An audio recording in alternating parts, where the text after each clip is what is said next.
Ashley, how you doing, kid? Good, how are you? Good. So we are rolling. We are. I want to welcome everybody to this fundraising event that the Canadian Women's National Baseball Team is putting on. I'm here with Coach Ashley Stevenson, and she's one of the new coaches on the staff. Well, pretty much all the coaches are new on the staff. And she's been a longtime member of the Canadian Women's National Baseball Team, a huge part of the program, just an ambassador for women in baseball and women in sports. So it's with great honor that I get to introduce this with Ashley, and an even greater honor to have her on the staff with me. So we wanted to put this together, and the girls in the team, just huge hearts for the community, for our country, and we're undergoing some pretty crazy times right now, and it's something that everybody's affected by, and unfortunately some that are affected incredibly much more by. Personally, myself, I just lost someone very close to me, a woman very close to me, due to COVID. So this is close to my heart, and with a heavy heart but a hopeful heart as we partake in this as our team. So a little bit about our team. We are the number 2 ranked baseball team in the world, and as we move forward, we put things together. This is the type of character we have on this team.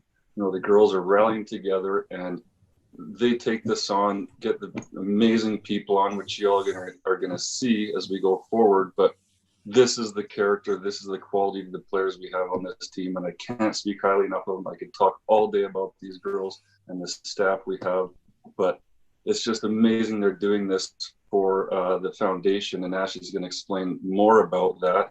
I want to thank Andre as well. He's behind the scenes today on the computer and answering all my questions about technology, and he's going to be the one that keeps this thing rolling behind the scenes. So one of our leaders and mentors with our team. So I want to pass this on to Ash to get the ball rolling here, because we got some amazing people, and you're going to want to hear these stories.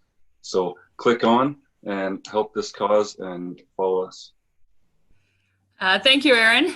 So like you said, my name is Ashley Stevenson, and I'm the third base coach of the Canadian National Women's Baseball Team. So like everybody's aware, roughly 10 weeks ago, the world was turned upside down by COVID-19. And for many of our athletes, their lives changed as well. The biggest thing is we decided as a group that we wanted to help. We wanted an activity for sure for our team to rally around, to stay engaged with. We lost an opportunity to play at our national championship. Our World Cup has been postponed indefinitely. So we wanted an activity that we knew our team could stay engaged with and focus on. But we also wanted an activity that we could showcase our wonderful athletes. But most of all, we wanted an opportunity to raise money for women in need in our communities around the country. So we're really pleased to have partnered with the Canadian Women's Foundation for this online event. They're doing great things to help women who are in need during this difficult time. If you look at the bottom of your screen, you should be able to see a button that says donate. All the money raised will go directly to the Canadian Women's Foundation. And if you're able, we would love for you to donate and help our cause. I don't want to take up too much time because we have an unbelievable event planned with different guests, amazing hosts. So I have the pleasure of introducing our first 2 hosts. The first one is Tareq Sloane. She is Juno-nominated artist and the co-host of Hometown Hockey. So we're so excited that she's able to be with us. And our second host is Claire Eccles. She is currently a member of the Canadian Women's National Baseball Team and was the first female to play in the West Coast League pitching for the Victoria Harbour Cats. So welcome to those ladies and enjoy our event. Thank you. Thanks, ladies. Hey. So has the baton been passed? I assume that happened. Hey, Claire, how are you? Hello, how are you? You know what? I hope I can take the liberty by having, excuse me, a little bit of a conversation with you before we bring in our first 3 special guests. Because I think for all of us here today and for all of us across the country and across the world, it bears asking the question, how are you doing? How has your training personally been affected by what's going on now in the world? I mean, it's changed not too much. We, Baseball Canada, kind of train by ourselves throughout most of the year, and then we meet up at the end of the summer. But with this, I guess more just meeting together as a team and actually getting practice time has been a bit tough. But honestly, luckily, I live close to Aaron, our head coach, so he's been kind enough to give me some workout equipment to stay fit and everything.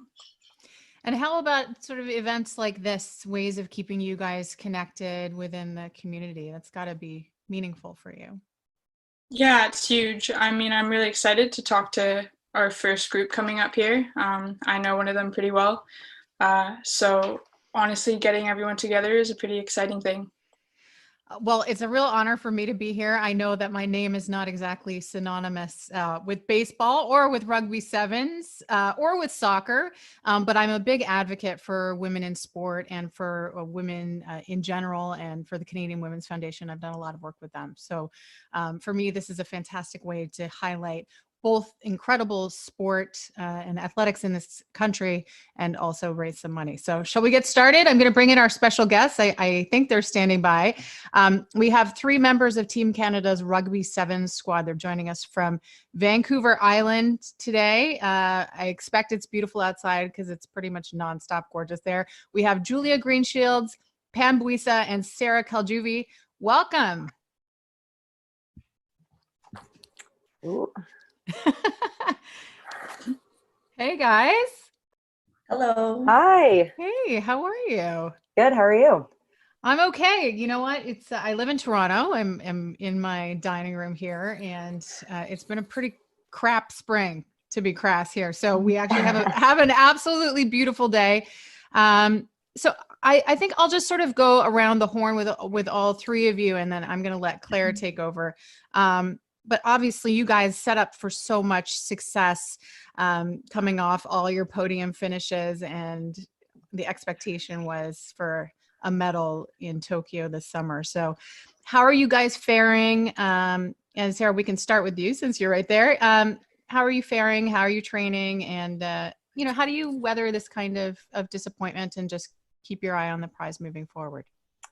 Yeah, I think that's a great question. To be honest, in the beginning, I think a lot of us experienced kind of a state of shock because, we were projected to medal at the Olympics and still are. But once they announced that the Olympics were postponed, I think a lot of our mindsets shifted. And now it's just same dream, different date. A lot of us are adapting. That's what sport teaches you to do, is adaptability. And I think it's just controlling what you can control. And a bunch of us do training on our own and managing our loads. And we have a really good support system behind us. So I think we're faring very well actually during this. Good. Okay, Julia, let's ask you the same question. How are you doing? And I know you wrote a really beautiful long blog post expressing your feelings. So tell us a little bit about that. Yeah, I mean, I think I feel pretty much the same way as Sarah. I had this woe is me moment, and this is a dream that, a lot of us athletes have been working towards for so long. And obviously plans changed, and next year our plans have changed in that we've extended our goal another year. But right now it's just about making sure everything's better for everyone, so that when the new Olympic dates come, we can all compete together. And you can't be selfish in this situation. And truly we are blessed. I kind of just realized I have a home. I'm still able to train. I live in a beautiful city. I'm fed, I'm clothed, I'm sheltered. So just finding myself grateful with everything else. And yeah, I mean, the dream will be there. It's still there, and we're going to work towards it. So this is like the ultimate team sport, right? Working our way through this. Yeah, exactly. So Pam, I'll ask you the same question, and then I'm going to hand it over to Claire. Pam, how are you doing? Yeah, similar again to Julia and Sarah, very much. It was a transition, and yeah, the switch of dates definitely kind of brought that hope back, because at that point we didn't really know what was happening. So now that we have a date, we can work towards it. It's just about refocusing and kind of reshaping how we're going about things, and finding that new drive and motivation so that we could keep pushing, knowing it's in a year's time versus in a few months. So I think it's been very much a shift in how do I prioritize certain things? How do I make sure I'm being the best myself? And also how can I be the best for my team and for Canada, essentially? So there's been a lot of that, figuring that and navigating how we can do that. So it's been good so far. Claire, I'll let you step in now. All right, cool. I do want to ask you this, Sarah, because I know you've been on the team for a while. I'm just wondering, I know now that the Olympics have been pushed back a year, I know where you're centralized, you have a few older players who are maybe thinking about retiring this year. And then you also have a few young players who are probably around 20. I know, Pam, you're quite young. So I just want to know maybe how that's affected their chances, or if do you think the younger people have more of a chance? I think, to be honest, because we are used to training together like 5 to 6 days a week from 8 a.m. until 4 p.m., I just think everything is an opportunity. So I actually don't think this betters or hinders like a specific age group or person on the team's chances. I think it's essentially taking, like I said before, what you can control into your own account. And so because the Olympics have been postponed, it's a good opportunity for everyone as a collective to, work on maybe recovering from injuries that they may have sustained previous in the season, right? And, before it was kind of on a more fast-paced timeline before the Olympics, but now we have a couple more days. So you can work on those little things that maybe you didn't get a chance to work on before, and you can do some skills work that maybe you didn't have in your daily training routine. So I would say, to answer your question, that based on those who are worth hoping of retiring, I know it's may have pushed some of those dates a little further ahead for them. But what I've also heard from that side is they have really good support systems, and that's really important, especially when you're centralized away from home. And so having those people behind you, you can still reach your goal. And then for those younger players coming in, I think it gives them an opportunity to realize how dedicated our program is and how dedicated our teammates are and how hard we work for ourselves and how hard we work for each other. And so when they come back into the program, everyone is just as hungry to fight, and we are just as determined to medal at the Olympics. Nice. Does anybody else want to kind of weigh in on that? Julia or Pam? Yeah, I agree with Juvie. This idea of there being another year, I think, can bring excitement for some people and nerves for others, whether that's like, oh gosh, I had totally different plans for my next year, or other people saying like, oh, this is an opportunity for me to improve and be better in this way and make more tournaments. Because when our team's selected, it's like a week before we go on a tournament, and it's anybody's opportunity. So anything could happen, and some people might be like for me, example, my last tournament, I ended with a concussion, and I thought, oh my gosh, this is not what I needed right now. And then we found out our next tournament was postponed because of this pandemic. And I thought, okay, this is an opportunity for me to take the time and recover. I didn't know everything was going to be canceled and postponed. That was not my, hope. But, and then I kind of had this reflection of like, okay, now I can recover. And, your brain is so important. So for me, I'm not happy this pandemic happened, but I'm trying to see the blessing in it. And other people are going to take this opportunity to work on their conditioning, their skills, their weights, whatever it is that they see gaps in their performance. I think it's an opportunity for them to do that. I can sort of put this out to anybody. I have to admit that I only really started to realize what kind of a powerhouse this country was in the world of rugby when I started doing some work with CIS, which then became U Sports. Are you able to explain how Canada became so strong in women's rugby? Does anybody have an answer to that? I think it's probably kind of how Canadian rugby is set up. I think it starts off with the club, local level, how a lot of people, at least now, it's more and more, it's more and more well known, especially how they did so well at the last Olympics. And then through that, at the high school level, provincial level, it's a pretty established setup as well. And with that momentum, they have nationals, and it goes from the under 18s to the senior level. And then through that, a lot of the Canadian coaches, whether it's 15s or 7s, look and kind of pick from that pool. And then from there, they kind of also have like these pools and player tables, sort of, where they can pick players through there, and then they can trial coming, whether they come to the centralized program or they go to their own decentralized route as well. So I think with the systems that they have in place in Canada is way forward in a lot of other countries, that I think really makes it rugby in Canada so strong, because we get the best of the best in provinces to the national level. So I think that is the big secret almost. Claire, you want to step in? Yeah, with you saying that, Pam, I know, Julia, you were telling me yesterday that you played basketball in high school, and then Sarah, I know that you played hockey at St. FX, and Pam, I read that you played basketball quite competitively. So I know that Baseball Canada has a huge emphasis on multi-sport athletes. So I'm just curious if you guys feel as though your other sports and athlete kind of experiences have shaped and made you a better rugby player? For me, Pam? Pam. Any of you, sorry, yeah. Pam, you start us off, buddy. Yeah, I would say for myself, so yeah, basketball and also volleyball were my two loves. I loved, jumping and moving, and I was just also way too aggressive.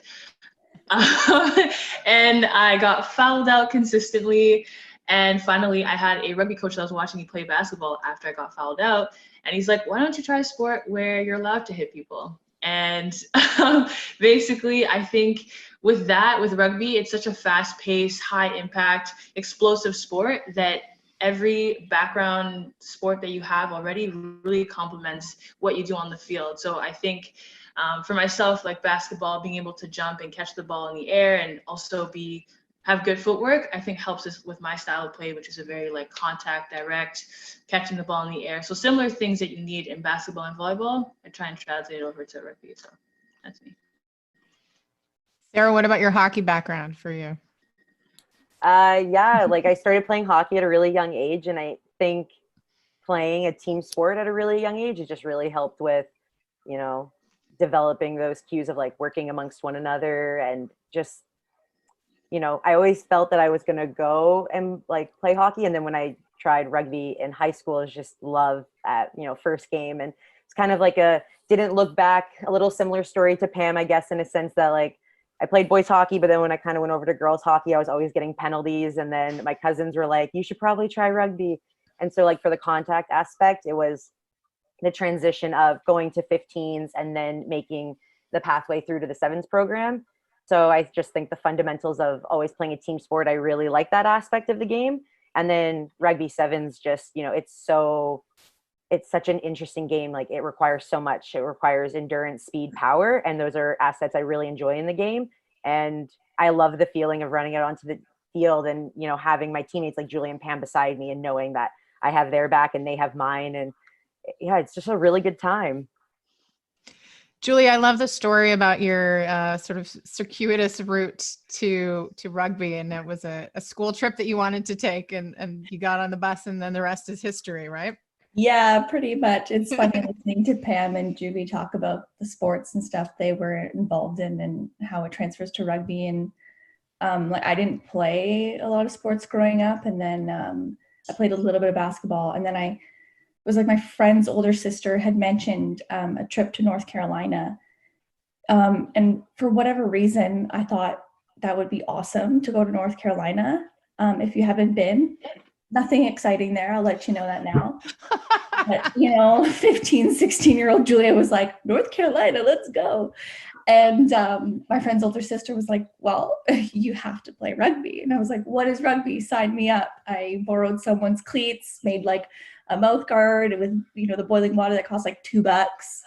And like suited up, we went. I played horribly. I tackled someone without the ball, but there was something about the team atmosphere and getting on a bus together and going, and I really enjoyed it. And I just decided to keep playing. And I thought maybe this is my sport. This is my path. Like, felt welcomed. And I think Pam and Sarah could probably agree that the culture rugby has is very welcoming, and we're all a bit weird but diverse, and it's great, and we all welcome each other, and it is still like that for me. So yeah, my adventure into rugby was a little bit weird, but no regrets on that one.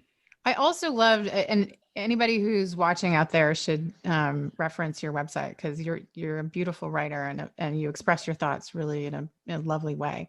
And you talk about your parents, who are not particularly sporty, but how they have served as an inspiration to you in terms of work ethic. So who are they, and what have they kind of given you? Yeah, so gosh, I'm gonna get emotional. My parents are the hardest working, most selfless people ever, and I have this opportunity because they didn't. So even though they probably couldn't, go out and pass a rugby ball around, they're so hardworking, and they're like, they have a no quit attitude, and they grew up without money, without, a good father figure. And I can't believe the father I have today, when he grew up without it. And I'm like, so lucky. And of course, my older siblings, they beat the crap out of me, and they toughened me up as well. But like, they're the most amazing role models. And like, I can't believe I'm so lucky to have them. But please, if you have the opportunity to read it, go for it. You won't hear crying, Julia. It'd be a little bit easier. No, but it's love. I think for all of us, this is such a reflective time. And, the fact that we're all sitting here with roofs over our heads, and God willing, we're all in good health, and you've had an incredible path and career, and which will continue. So these are very potent times. Sarah, is there anybody for you who, when you, at the ripe old age of, what are you, 27? Yes. when you yes, look, I am. when you look, sort of look at your life and career so far, like who is that for you? Well, thank you, Julia, for starting the waterworks. I know. So a bit of my story that I usually tell through my sporting career has been, my inspiration is my mother. So when I was 12 years old, my mother was diagnosed with cancer, and she battled cancer for 10 years and sadly passed away in the New Year's Eve of 2015, 2016, which was about 8 months before Rugby Sevens made its debut at the Olympics. Watching her battle it's inspiring as well. Like, she showed strength, even though it was something that was really hard to deal with and handle. I think that, like, she showed me the traits of resiliency, perseverance, but also compassion. She was always her best self for other people and showed up for those around her. And she showed me, even though it didn't really sit with me until much later in life, and I felt like I had to mature and grow into that aspect, was seeing everything she had gone through and just feeling the feels until I could finally blossom into knowing that you will always have challenges thrown at you. But if you just decide to show up and put your best foot forward, if you're taking control of your own journey. So I would say that she is my greatest inspiration, and she will always continue to be my greatest inspiration, whether on the field or off the field. That's beautiful. Sarah, thank you for sharing. Thank you. And Pam, I don't want to leave you out of this conversation. Who inspires you? Who gives you inner life? I would say my parents. They are literally a bundle of joy consistently. They are from the Democratic Republic of Congo. They moved to this country for a better life for me and my sister. I was born here. And just seeing how much they've gone through, having to come back into this country, restart going to school, start basically from the ground up to give me, my little sister, a better life, was something I am immensely thankful for. And the biggest thing that I'd say my parents provide for me is that it's love. And first and foremost, they support me in everything I do. If ever I need to rant, or I'm upset, or I have a funny meme to send, they are literally a phone call away. And I am immensely thankful for, being blessed with people that are there with me. And they probably baby me a lot, but I'm also thankful for that, because I wouldn't have had this dream or been exposed to the sport of rugby if my parents were like, you know what, I had no one that stopped me from, going across millions of miles and oceans to come here. So I'm not going to stop you to follow your dreams. So my parents are my day ones. Well, you guys have totally, I think, blown our minds. You're an unbelievable group. Claire, I'm going to let you weigh in here. Thanks for that, Pam. Yeah. Thanks, guys, for sharing that. That was pretty heartwarming. I am curious because I know you guys just missed Langford Sevens. That was a few weeks ago. And I know the feeling of playing in front of people that you love and all your friends and family.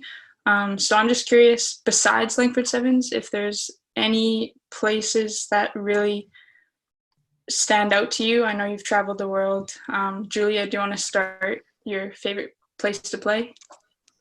Yeah, it's funny because I don't always remember the crowds. Like, the crowds don't always make the tournament most memorable. It's the places you go and the people and how they treat you. France is so beautiful.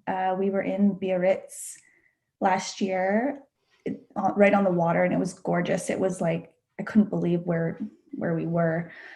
And also I love Australia and New Zealand. It was our first time in New Zealand this season, and unbelievable. I can't wait to find the time at some point in my life to visit those places again and really get to see the country themselves.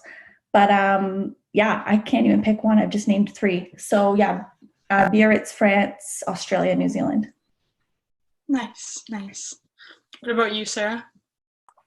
I would have to say, actually, this year they just added Cape Town Sevens for the women's series on our circuit, and I found that magical. It was a beautiful place. The people were extremely friendly, nice, helpful.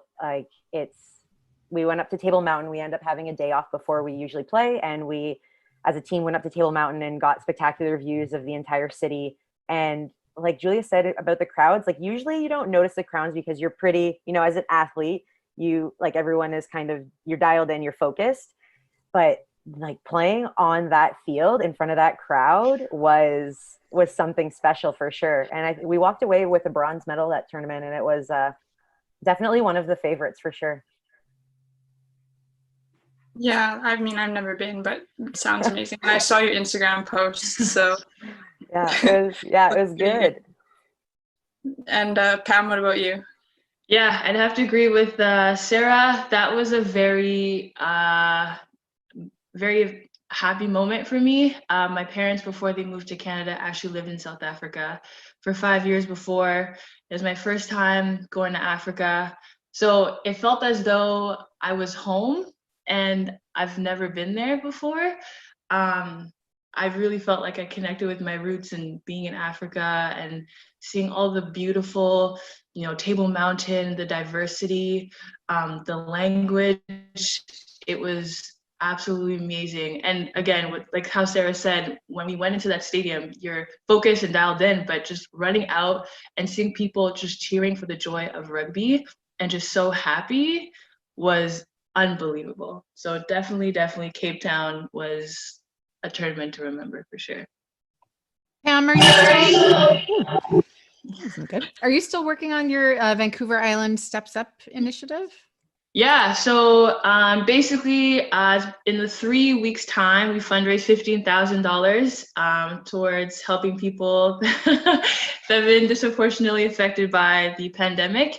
And so now we're kind of taking like a 2-week break to kind of figure out the priorities as to how we can best assist people now that we've hit the first wave, and then kind of redirecting it. So yes, we are still continuing momentum. We will set a new goal.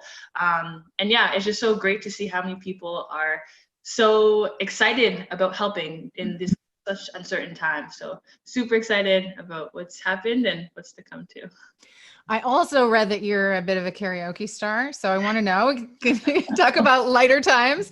I don't know if you have karaoke in your home, but I love karaoke, and I'm looking forward to getting back to a karaoke establishment eventually. So, okay, what I want to know, what's your go-to song? What do you knock out of the park?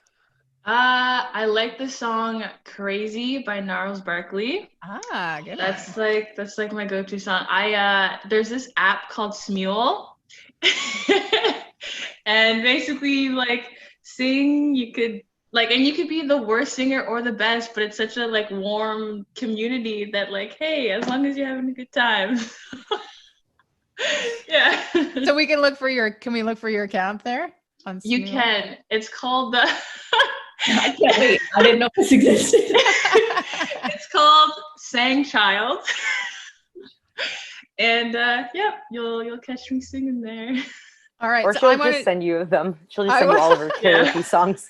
So I want to, well, Sarah and Julia, what's your sort of favorite way to just, clear your mind? And yeah, Sarah, I'll start with you. Are you a karaoke fan, or what do you do? What do you do to kind of just let yourself go? I don't think the world's ready for my singing just yet. So, well, actually during this pandemic, I'm still trying to complete my undergrad. So how I've been filling my time is I am doing school and I am currently at work. So I'm very busy. So I'm a busy brain. So if I keep busy and doing things, I'm good. So I've definitely filled my agenda. Julia, what about you? Yeah, not a karaoke singer at all. I mean, I love singing and dancing around. I'm a bit of a goof in the training environment, but that's as far as it goes for me. Keeping busy these days. I've also enrolled in classes, so that's all online. It's nice getting back into the swing of things. It's been like almost a decade since I've been in school, but I thought, okay, I need to start prepping for my future now.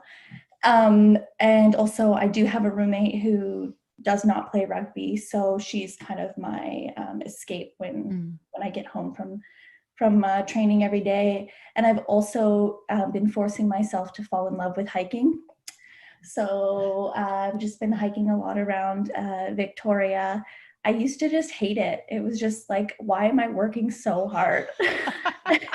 And then you get to the top and you're like, okay, this is a pretty sweet view. And then you have to work your way down. But in our regular season, we never had the time or energy to hike. And I thought, got to make the best of this situation and take advantage of the beauty here. Julia is also a new TikTok star. What? So, Come on. Julia's call myself a star. I made one. She made one video, but I would say, yeah, we're and if anyone needs assistance starting the trend. You're a TikTok star. No. Yeah, Sarah is. We're all making a couple of TikTok videos. Seems to be what's going on these days. So in quarantine. Mm-hmm. And dyeing my hair. I've dyed my hair purple like I don't know how many times. And I keep like contemplating cutting it. And my sister's like, don't do it. You will regret it. And I was like, well, it'll grow, right? But I think there are a lot of pandemic haircuts out there. No shame. No shame whatsoever. Listen, I cannot express enough admiration for the three of you. You're unbelievable role models. And this is exactly, we have women to look up to like you. So this is incredible. So Sarah, Pam, Julia, thank you so much for joining us today. Please stay safe. It's been a real pleasure. Thank you so much for having us. Thanks for having us. We'll be keeping tabs on what comes next. It'll be great things. I know it. Definitely. Thanks, guys. Have a great day. You too. Bye. So Claire, it's just going to be you and me for a second. I think, and I'm going to let you pass the baton to my next co-host while we wait for our next guests to join. So if Hannah's standing by, I can let you bring her in and you guys can have a conversation. Yeah, for sure. Yeah. Our next host I'll pass over is Hannah Martinson. She started playing on the national team in 2011 till 2014, and then again in 2018. I was lucky enough to have my first year on the team with her in Japan in 2014, and now she is the assistant coach of our national team. So that's also super exciting to have her back. So here's Hannah. Hey, Hannah. Hey, how are you? Good. How are you? I'm doing well. Yeah, I was just watching the first segment there. It's awesome. Do you know those girls at all?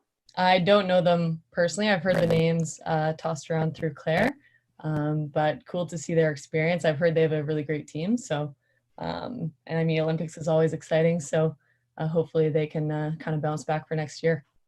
So I'm just going to remind people who might be just tuning in for the first time, this is actually going until 4:00. This is Together for Women.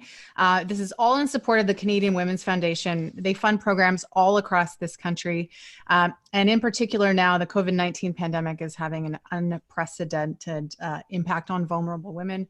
A lot of domestic abuse, rise in domestic abuse cases, and there's so much continued need. So all you have to do is click on the tab in your browser here, and that will go directly to the Canadian Women's Foundation website to make a donation. They really just do incredible, incredible things. So that is throughout the course of the day. Still to come, we have Rachel Folden, who I'm sure you're going to get a chance to talk to her too with me, the Chicago Cubs minor league hitting coach. So that's an incredible thing and an incredible role model for women. We have some hockey superstars coming up. Danielle Goyette coming up towards the end of the day. We have Cheryl Pounder. We have, who am I? Oh, Becky Keller Duke. Joe Siddle is coming up. Philippe Aumont is coming up. And Super Bowl champion with the Seattle Seahawks and LaSalle, Ontario native Luke Wilson is going to be joining us. So I think just keep this browser open and pay attention for the rest of the day because it's a really fantastic event. So let's get to you, Hannah. How are you doing as a coach? Kind of maybe a different mindset during this time when everything is put on hold. So how are you yourself faring? And then how do you kind of relate to players when it comes to this postponement of everything? Yeah, it's crazy right now. I am trying my best to put myself in their shoes because I know that it's a huge setback, especially to not really know when World Cup is going to be established, and beyond that we don't have kind of our regular season up ahead with our national tournaments and being able to kind of train separately but working together. So we've tried to our best to put some support for the athletes with like weekly Zooms where they can just drop in, hang out. They're totally optional, but just a way to kind of keep everybody connected, keep people engaged, see those familiar faces that I always looked forward to seeing at those tournaments. And we've been bringing on really cool speakers, like baseball related speakers who work in the industry and who have played at a high level, just to ask different questions about like mental preparation, how they can stay sharp, and just trying to keep them as kind of engaged and motivated as possible with all the uncertainty, and give them a bit of an outlet on top of that. So as a coach, it's been a good outlet for me as well, a good way to get their feedback, see how they're feeling. I think that's really important. I know I have my days where I don't particularly feel like doing much, and it can be tough to motivate yourself. And I mean, I no longer have that amount of training I need to keep up with. So even just kind of the day-to-day fitness I try to get in, but I just really hope that they can stay positive through it. And in the times that they can't, I hope they know that we're there to kind of help guide them through it and check in and kind of give them that motivation, because we can really feed off each other when we all get going. And I think that I always get that energy, and I hope that they can as well. Well, we're going to bring in somebody else who's made that transition from a player to coach. She's a 3-time Olympian, a 2-time Olympic bronze medal, former superstar with Team Canada's senior soccer team, and now in charge of the U20s and the U17s, Rann Wilkinson. Hi, welcome. Sorry about that. That's okay. Listen, I have to say that I don't know what happened to you, but my concept of time and my time management skills, You're a coach, so you're probably better at that than me, but terrible. No, you nailed it with time management. Sorry about that. Nice to see you all. Well, it is lovely to have you, and we have just a little bit of time for a conversation.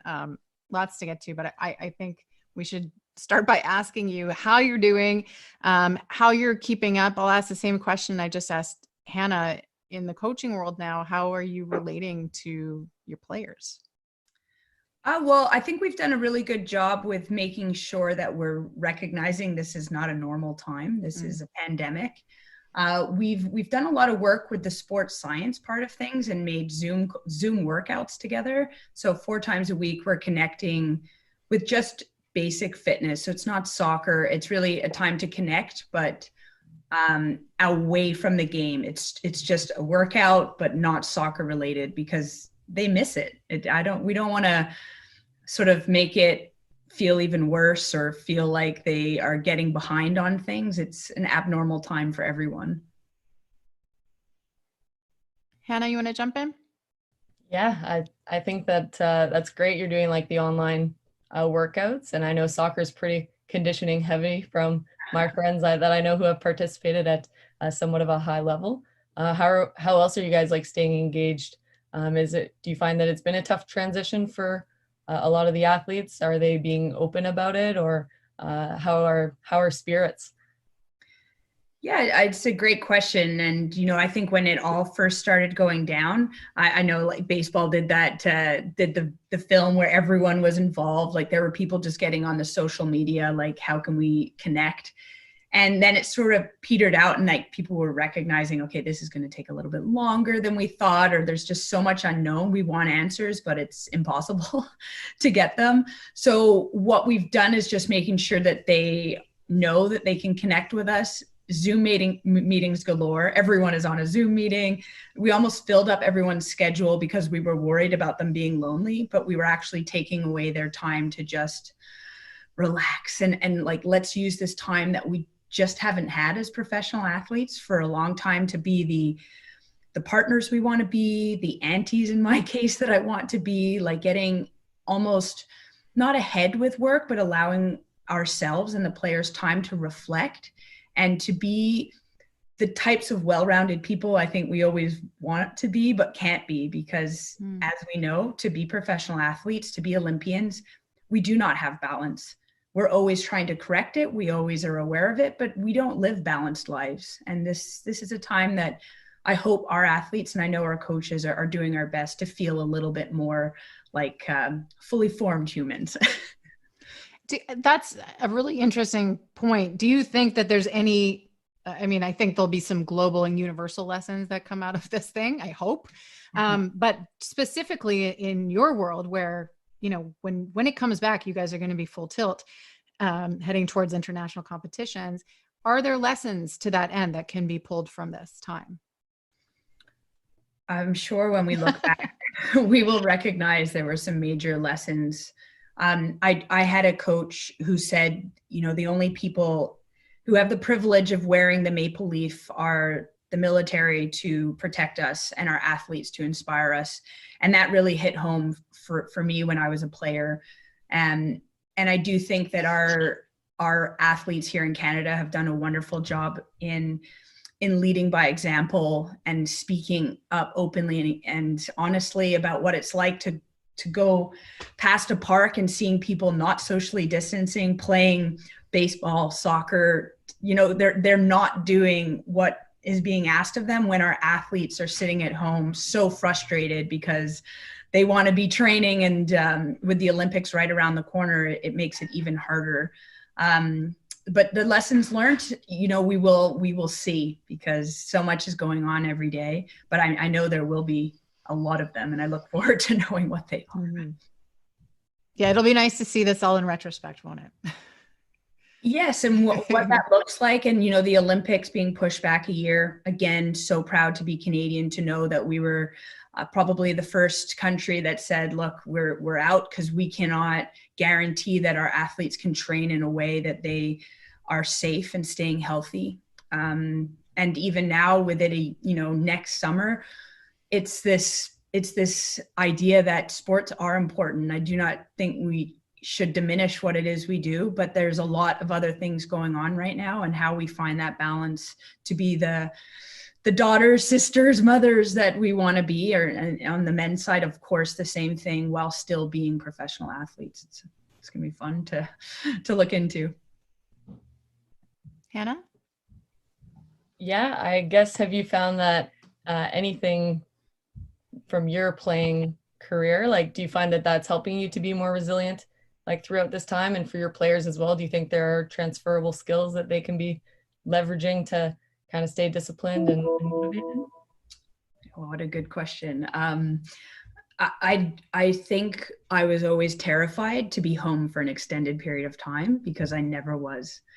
And it was this fear, like, I'm going to be so bored. Like, I don't know what I'm going to do with myself, or who am I without sport? It's a scary time. And there's a reason why athletes suffer from depression and anxiety when they retire.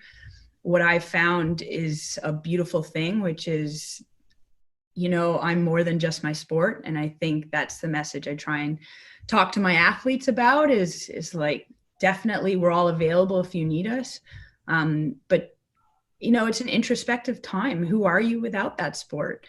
And, on the women's side and the men's, we have a lot of very educated, very intelligent people who are so much more than that. So yeah, I guess it's helped me, but it's also alleviated that fear of like, I actually like being home. It was so scary. And I say that very openly. It was scary this is the longest I've ever been home since I was 17. Wow. And I just turned 38. So, wow. Yeah. So Rann, we're running short on time, unfortunately. But I'm going to leave you with a whopper of a question before we get to our next guest. And I know a lot of people have inspired you along the way. There have been a lot of mentors. If you could just name a few for us, the people that come to mind when you look back at your career. First of all, if you just heard that alarm, that was my phone telling me that I should log on for you guys. So clearly got that time right. Mentors, I've been asked this question a number of times, and I've been so fortunate. And when I really think about it, though, I think of the coaches I had when I was 5 or 6 or 7 who made sport fun, who, I didn't find my people in school. I was a decent student. I have a twin sister who was an amazing student, and she was the smart one and I was the sporty one. Like, there was always this thing where people would just put us in boxes, and sport was where I found my confidence, my people. Like, I'm friends still with people I played with when I was 5. And I think those were dads or moms of people. They weren't soccer people. They just understood that this is where some kids find their meaning and purpose. And imagine not growing up in a country where I could do that, or having such serious sessions when I was 6 that I never wanted to play again. My whole life would be different. So yes, I have major mentors. Absolutely. My whole adult career, I've been blessed with people in my life who've only added and given me purpose, meaning, and power. But those early years for me were formative. And they've given me a career in sport, which my grandparents used to say, I cannot believe my granddaughter is a professional soccer player. They were farmers in Wales. And one, it's crazy to think that I got to play sport for a career and continue in that sport. It's a beautiful thing. Well, I feel the gratitude, which is a really beautiful thing. So, Rann, I wish we had more time, but we're running a little short on that. But you are an amazing, accomplished woman and a true inspiration. And happy 4 days ago birthday, by the way. Thank you. Again, a huge apology. This is not acceptable. And I'm so annoyed. I think it's wonderful what you're doing. I wish I'd had longer with you guys, but good job. And anytime, I obviously need more alarms on my phone. So yeah, sorry about that. Believe me, my people will call your people. I want to keep talking. Thanks, Rann. Take care, guys. Thanks. Bye. Unbelievable. Awesome. This seems to be sort of the theme of the day, right? It's like people are just feeling very, very, very grateful. And like Rann said, it's an introspective time. And I think we're all just feeling how how lucky we are, right? Yeah, truly. Like happy to be able to even just work from home and sit and watch Netflix, and those kind of simple things are really adding up, and awesome to see that they're kind of pushing through it as a unit as well. So that's really great. Want to let people know you are logged on to Together for Women, and this is all in support of the Canadian Women's Foundation, a very increased need throughout this pandemic. So they always need support, but they especially need support right now. So if you're interested in the work that they do or make a donation, just make sure you log on to their website and click the button right here in the browser. We're going to bring in our next guest, and this has got to be super interesting for you in particular, Hannah. So I'll bring Rachel in, but I'm going to kind of let you lead this one. Rachel was hired by the Cubs in November of 2019, the first female coach in the team's history. She also founded Fulden Fast Pitch in 2010. She's a member of Marshall University's Hall of Fame, a former star with the Chicago Bandits softball team. Rachel Fulden is joining us. I hope. If not, we can talk about her in her absence. Oh, well, I practiced my introduction. I can do it again for real next time. But this is interesting because, there's sort of softball versus baseball. She's worked in both, and here Rachel is coming. So, and she has played both, but now in the world of MLB, it's got to be super interesting. So, Rachel Fulden, I will bring you in. Tara and Hannah with you. Hey, how are you? Good. How are you guys? We're good. How are you really? I'm going to let Hannah take the brunt of this interview because you guys have a lot in common. But where are you, and how are you getting through all of this right now? Well, my life has been kind of upended. So I'm still in Arizona because that's where I was supposed to be living. So I moved from Indiana, sold my house, came down here to move to Arizona to work out of the spring training facility all year. And there's no baseball. So I just kind of moved across the country, and I'm just chilling here, me and my dogs. Just trying to stay sharp. I'm reading a lot. This is my 10th Zoom call this week. So, this is the new normal for me right now at this point. And I know you had a facility in Indiana. Is that still open, even though you shifted places? Yeah. So we're actually going to reopen on March 24th or May 24th. Sorry. I don't even know what month it is. I don't think anybody does. We're going to reopen. So I'm actually headed to drive back up there. I'll start my drive on Monday and help them kind of set up and reopen and make sure everything is safe. And, it's going to be really limited at first, just one-on-ones, just so we can limit the traffic. And then hopefully we can at some point move to groups and bigger things, camps, clinics, things like that. But yeah, I'm excited. I just want to get in a batting cage again. I haven't been in a cage in a while. So yeah, I'm pretty excited about it. Yeah, and I know it was just 2019 that you were announced to the Cubs organization from what I was reading. So are you kind of itching to get in? Did you get a lot of time to dive in and get involved, or are you really waiting, kind of chomping at the bit to get back and work with those players and really kind of have the whole experience come to light? Yeah, I'm really excited to get back to it. I hope that, I don't know what's going to happen with a minor league season. I know all of the negotiation right now is centered around the major league season. And I know that there's like a billion moving parts by people who get paid a lot more money than me that are going to decide these things. So I'm just kind of waiting for what's going to happen to the minor league season, or how many coaches they need to coach the major league team or to train them, the backup players, all that stuff. We have no idea. So we're just waiting on that. But I did get to I got here at the end of January, and we started instructional camp at the beginning of February. So I did get to do 2 full instructional camps that were 2 weeks or 16, 17 days apiece. So I got to work for about 6 weeks, and it was awesome. And then we had 3 days of spring training, minor league spring training, and we got shut down.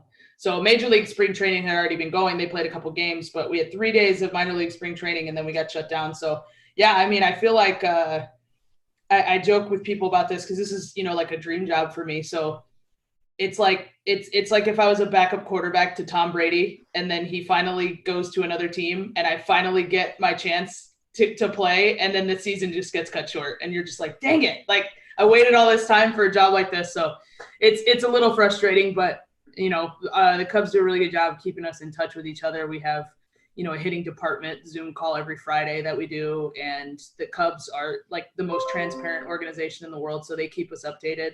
So I mean, it's better than I'm sure a lot of situations out there would be, for sure. Rachel, sorry, Hannah, keep going. I was just going to say that the question that's really on my mind, I saw that you played Little League growing up, which I also did. So you have a bit of a baseball background. You're back involved with baseball. I know the hitting is very similar, like whether you're instructing softball or baseball hitters, a lot of that is overlapping. And we had a lot of girls who would play softball away at university and then come back in the summer and represent our national team. But I'm just wondering when you made that switch to softball, and hoping you can kind of talk a little bit about your experience, and maybe, I don't know if you wanted to keep playing baseball, but you didn't have the opportunities, or how did that path look for you ultimately that led you to the awesome coaching position that you have now? Yeah.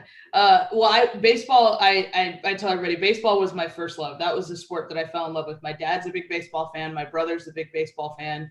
And so my brother played, and he's 4 years older than me. So clearly I wanted to do everything that he did.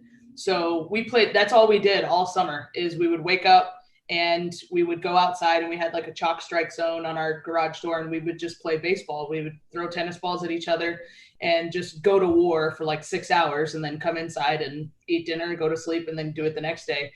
So I've always loved baseball, and I played Little League until I was 12. And it was always like, oh, that team has a girl on it. That team has a girl on it. That team has a girl on it. And I think it got old for me.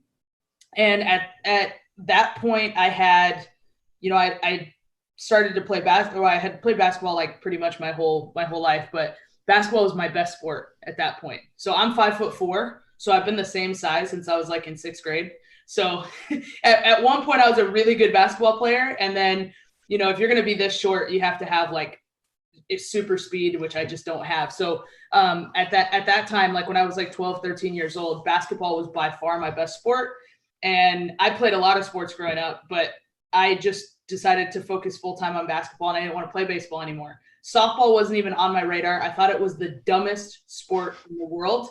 I love to tell this story because it ended up like becoming my whole life, but I thought it was stupid because in my head, I just pictured slow pitch softball, right? Like that was my image of it. And we had a slow pitch softball team in middle school that I played on. And so I just thought softball was dumb. I didn't even know like fast pitch softball was like a thing. And so, because none of my friends played it. So my basketball coach asked me to play on his softball team. And I told him no, because I thought it was dumb. And he goes, yeah, you're probably not very good anyway. And I was like, okay, so now I'm challenged. So now I have to do it. And then I just fell in love with it because I'm like, wow, I'm surrounded by women. They all look like me now. I don't go up to the field and everyone isn't like, it's not a spectacle being made, And so I think I just fell in love with the sport. I ended up being pretty good at it, obviously. But if I could have played baseball longer, and if I didn't have to deal with everybody telling me, including like members of my own family, like my dad, because there's no baseball opportunities. So it was, when are you going to switch to softball? When are you going to switch to softball? You're going to have to switch to softball at some point. And that was like, so like absolutely not to me at that point that, I just ended up taking a year or two off from baseball. And then I ended up getting into softball. So then how do I get here? I mean, I've always had a passion for baseball that never left. I just, started coaching more and more boys. I got involved with a company called Elite Baseball, whose president is now the director of hitting for the Cubs. And so he brought me in to help kind of expand his reach into the softball world. And I expressed my interest. I said, well, if I'm going to be involved in the softball world, I want to be involved in the baseball world too. And he was like, done. So he involved me in everything. And that's when I got to learn all of this cool tech and, just progressive way to coach baseball. And when it came time to filling out coaching staff, I guess I was very qualified for a position all of a sudden. Yeah, I watched some of your videos, and the way you like speak about your philosophy and the technical aspects of hitting, I just like how you engage and work with your players. Like it just kind of like rings so true. And like the player inside of me is like, wow, you can tell it's a solid coach, which is I really appreciate awesome. that. Thank you. And so we like have been doing a lot of online stuff with our players, and one of the biggest questions, which whoever's watching is definitely, I think, going to be interested in your answer. But as far as like mental toughness in a game situation, do you have anything that you help your hitters with from that aspect, or anything that helped you as a hitter of just how to like stay cool if you're 0-2 and down in the count in a tough situation for a hitter to kind of stay engaged and kind of get the outcome that they want? Any advice to even some of our girls who, I know that's been a popular question, so I'd love to hear your answer on it. Yeah, I mean, as far as mentality goes, everybody's a little bit different, right? I think mentality is just like coaching a swing. Like no two people are going to swing alike. No two people are going to think alike. But I think no matter what, when you're in the batter's box, you're competing. You're competing against the pitcher. You're trying to win that at bat. And so I think where training has failed a lot of, especially youth hitters lately, is we get, you go to your hitting coach and we talk about your mechanics and what your back elbow is doing and what your hands are doing and what your feet are doing. But we leave out the competition aspect of it. We just give them some easy flips. They hit a bunch of bombs in the cage and then they leave and they think they got better. And maybe they did, but they didn't get a lot better. And so now you're not teaching them to compete. And so I think I've always adhered to, I shouldn't say always, lately. I had a big pivot in my coaching career, but the way I see things now is I can't expect an athlete to go up there and do something that I haven't prepared them for. So if I want them to go up there and compete and grind out an at bat and learn how to foul pitches off, I have to incorporate that into practice. Otherwise, are they just going to pick that up? Like we have to actually train that into them. And so you don't have to play the game for 15 years to learn those skills anymore. We can incorporate that into practice. And so that's where I think as a mentality, if you want to be better in the box at competing, then you have to train at competing. And that means that your training might have to get more difficult and it's going to require more failure, which isn't always the most fun thing in the world. But that's what I would say. It's like, I grew up a Laker fan. So, even just like, it's like everybody, shooting a piece of trash into, Kobe, last second shot, 3, 2, 1, you shoot it, or bottom of the ninth, 2 outs and I'm hitting off my brother, and you make up these scenarios in your head. You're preparing yourself to be in that situation later. So I think you have to incorporate that into your training. Rachel, I work in hockey, and I have to say that a lot of the stories that we tell about women in the men's game, and of course it's as limited as it is in MLB, but sadly a lot of the stories about breaking through come with battling for their jobs and having to prove something. But your story is a little bit different. And I heard an interview with Sarah Spain where she asked you about how it's been entering this boys club. And you said they've been fantastic. It's been great. You're made for this. Yeah, it's been, I was talking to one of my good friends last night. His name's Travis Kerber. He works at Elite Baseball too. And, we talked for like 2 hours last night because he's my buddy. But, it's like when you talk about breaking through or making this statement, this gender statement, it's like, I've been preparing. I didn't know this, but I've been preparing for this my entire coaching career. And he brought this up, and this was a really good point. Most dads don't relate well to their daughters. And so they use sports as a way to have this like middle ground where they can connect. But the thing is, like, dads pay for lessons, and most dads want their daughters to be coached by men because they get along with them. That's the world that they know. And so to send their daughter to a female coach is hard for some of them. And I recognize this. So it's like, I've been kind of dealing with this even in the softball world. You see male softball coaches all over the place, a hell of a lot more than you see a female baseball coach, right? So this has been a part of my life for my entire coaching career. And I think I realize it now. And I think that's why part of the reason why I feel so well equipped to handle it is like, information is information. My job is to communicate it effectively and connect with the players. That is literally my only job, right? Whether I was a male or a female, I have to connect the information and make it like digestible for the player. That's my job. So to me, it's like, I've never really seen it as like a thing that I've had to battle and overcome. It's always been there. So I feel like I'm always going to be dealing with that in some shape or form.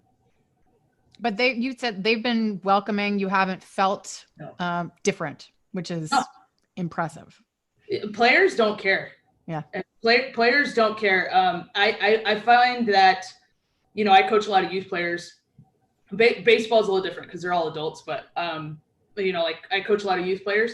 I get a lot more backlash, especially on the internet, from adults than I do from kids. Mm-hmm. So it's not the players. They don't care. They really don't. It's the adults that drive them to and from places that seem to care about these kinds of things.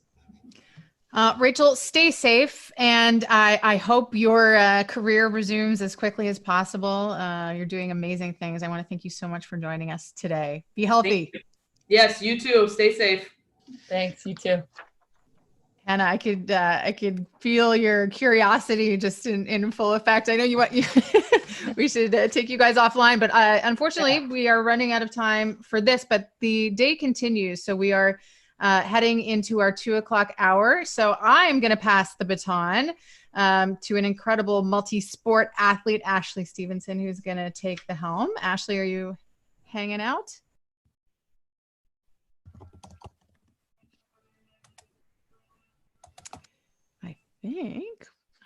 Super excited to pass this over to Ash.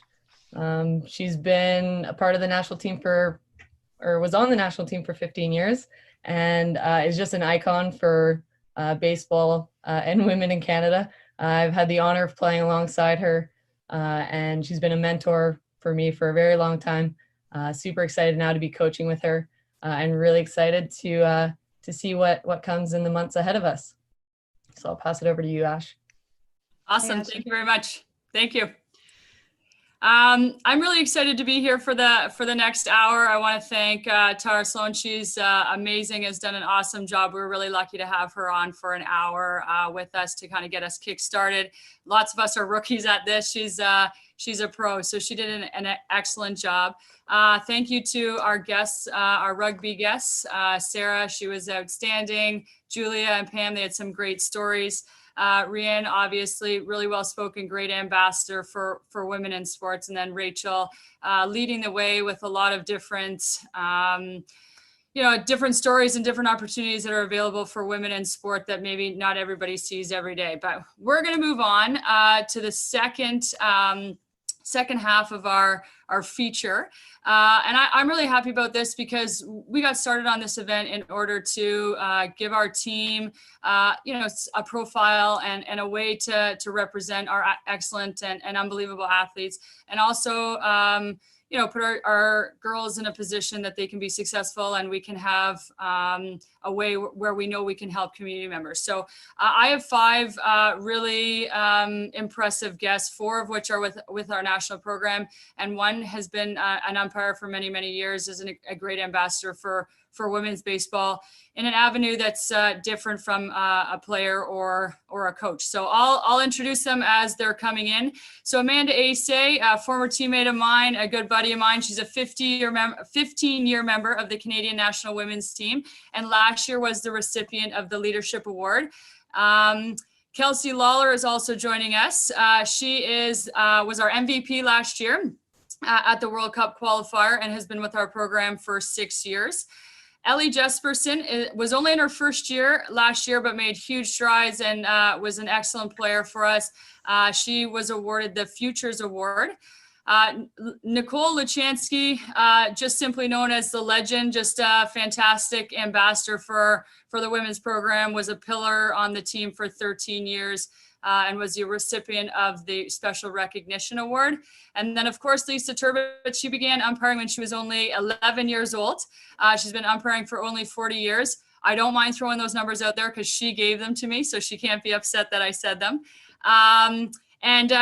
What's most impressive, she has a long line of accolades, but what's most impressive, she was selected as the first female to work the World Baseball Classic qualifier. So welcome to all of our guests. Hopefully they can all start coming in as we speak. I see most of them on the board now. Just as we're waiting for a couple others to jump in, a reminder, if you're just tuning in now, that this is an event called Together for Women, put on by the Canadian National Women's Baseball Team. All money raised will go to the Canadian Women's Foundation. So we're really proud of this event. We hope that if you're able and willing, that you have a chance to donate. And the event is sponsored by Game Ready Fitness. So they've been a big sponsor of ours, and they've been very helpful to us. So that's just a little tidbit of information if you're joining us just now. But I see our guests are on screen, so we can get started. I think the first thing I have to say, though, is a quick happy birthday to Ace. It's her birthday today, so congrats, happy birthday to you, and we really appreciate you spending part of your birthday with us, Ace. Thanks very much. We'll get kick started with you then, just because you're on the top of my list there. So, you know, are there any keys to longevity in a career? So obviously you've had an amazing career with the national team, but what would you think has been one of your keys? Just, you've played multiple different positions, had success at the plate in all kinds of different tournaments and different situations. But what do you think has been the key to longevity in your career? Yeah, I think, as you said, I've had really nice opportunity to play a few different positions and also play a few different sports. So overall, I would say it's sort of a balance would be probably what I consider the biggest key. I think I've been really fortunate to sort of not have to do the same thing or been given the opportunity to do a few different things, which is really helpful in maintaining your body. Sorry about that. And then also, you know, with playing multiple sports, I know you're a hockey player yourself as well. So being able to go between seasons in Canada, baseball and hockey, of course, opposing seasons. So it's really nice to play a full baseball season, be excited for hockey season, play full hockey season, be really excited to get back on the field. And I think that sort of has definitely helped me maintain my passion for the sport, get back on the field. I'm just so excited to, you know, get back in the cage, go field some more ground balls, go do some more bullpens. So I think that's been really helpful. And also, I've been really fortunate that, so baseball, of course, a very one-sided sport. You always run one way, bat one way, most people, and throw one way. And in hockey, actually, shoot left and bat right. So I think that's helped me a little bit with my with keeping my body a little bit balanced. So yeah, I've been really fortunate. I haven't had a lot of injuries, only a couple of broken bones, but been really fortunate with the lack of sort of strains and sort of minor injuries like that. Excellent. I'm sure the phone went off. That's probably going to just the circulation of the happy birthdays are coming through there, which is. I can't believe it didn't have it turned off. I'll do that right now. That's okay. I was going to say rookie move for a 15-year vet, but that's all good. It's your birthday. We'll give you a mulligan. Kel, so I'm going to bring you in here. So you've been with the national team for 6 years now. Last year was the first time winning an MVP. Obviously, have been a huge part of the program for your 6 years. But how do you think you've seen your role change over the last 6 years? I mean, when I first started, I came in basically as a 16-year-old kid, and I was just really excited to have the opportunity to play with the national team. And I was there to learn as much as I could from the older players and really get my first taste of international baseball. So then I guess I was just always learning and didn't really have a lot of expectations of myself. But now, since I've been to a few World Cups and I have a lot of international experience under my belt, I think just my expectations have changed and what my teammates expect me to do. So my role has changed. Like now I typically hit in the middle of the lineup and play in the outfield. So I just think I've became somebody that our team can count on. And that's a really good feeling to know that I've been able to work up to that position since I've been with the team. Yeah, absolutely. Definitely someone we can count on. Last year, you had an outstanding World Cup qualifier. The MVP was really well deserved. I've had an opportunity to watch you grow over the last 6 years, and it's been really impressive. But it's nice to watch players develop like that. And Ellie, I'll bring you in next. So speaking of watching players develop, you were one of our younger players, but had a key role for us last year. Did you have one moment that was kind of like, aha, like I've made it? Like I know you've been working hard. You've played baseball for a long time. But did you have one moment at the qualifier last year that was kind of like, this is a bit surreal, or this is kind of cool, this is where I wanted to be? Yeah, it was probably during our very first game. It was only exhibition, but it was my first game playing on the team. We were playing USA, and when I looked at the lineup card and saw that I was leading off playing second base, then I was just like, oh, I made it. I'm here. And that's probably the moment that struck me the most. Yeah, we talked about that. We build our lineup always typically the night before. So we were in the coaching staff room chit-chatting, and we knew it was an exhibition game, but we still wanted to put out a lineup that that they would likely see. And we chit-chatted. We thought, you know, we put her in the 1 hole or 2 hole. We were worried that you might be a little bit nervous. And then we were like, nah, we're going to put her right in the 1 hole. She can handle it. And you did an outstanding job for us last year. That Future Awards was really well deserved. So congrats on that. Thank you. Luch, you're hanging out in your car there. Happy to have you joining us. This is amazing. And like for anybody who knows Luch, this couldn't be more of a Nicole Luchansky move. I absolutely love it. So part of the intro was the legend, which is easily earned. 13-year veteran of the national team, was the pillar of our team for sure. But what did it mean to you to play for this program for so long? And what do you see for the future of the program, or what are your hopes for the future of our program? Yeah, I mean, it was the biggest goal I ever had, and to be able to make it at a young age and then continue to play at that level and continue to get better. That's all I could have asked for in a career. And in terms of the program in the future, the number one, well, it's hard to say number one thing, but a big thing is I hope that we get back into the Pan Am Games. That was a really huge thing for our sport to be included, and to be able to get those resources from the Canadian Olympic Committee, the Pan Am Committee. So I hope that we continue on that path and get into like a little bit more of we're not in the Olympics, but we're acting like we are, and we're able to access those resources and get those things done. And I hope our program gets to the point where we're like the junior men's national team, meeting more than just for 2 weeks a year, doing a spring tour, and then having a little bit more time together. Yeah, really excellent points. Like the Pan Am Games was a pinnacle of my career. As you're talking, I see lots of head nodding. Like I know Kels was at the Pan Ams, Ace was at the Pan Am. So we're all nodding. We all agree. We think that was such a huge event. To be part of a multi-sport games was massive. And we're all working really hard to not only develop the sport in Canada, but to develop it worldwide. I think that's really important in order to get us some credibility. And by us, I mean women and women baseball, and to get that at another multi-sport games, and then who knows, eventually maybe to an Olympic Games. But that's for sure a dream of all of ours. And you're a huge ambassador for our program, still will be, and excited to see how you can continue to help the program grow. But that is definitely one of our goals as well. Lisa, I didn't forget about you. So we're going to kind of go around the horn here. So in the intro, I said that you started umpiring at 11 years old. You've umpired for over 40 years. Why do you think it's so important to see females on umpiring on the diamond? Like, what do you think that creates for them or gives them an opportunity to do, or the skills to build while they're out there? Well, thanks for having me, Ash, and great to see everyone on this call. I'm excited to be part of such an amazing group of Canadian women ball players. Ash, I think it's interesting from an official point of view when you talk about the Pan Am Games and the World Cups, that as an official, many of us have the same drive and passion to be the best that we can be as well. And obviously, when I was younger, I played ball and softball and baseball and both. We didn't have girls' teams. I was a girl who played in a boys' league.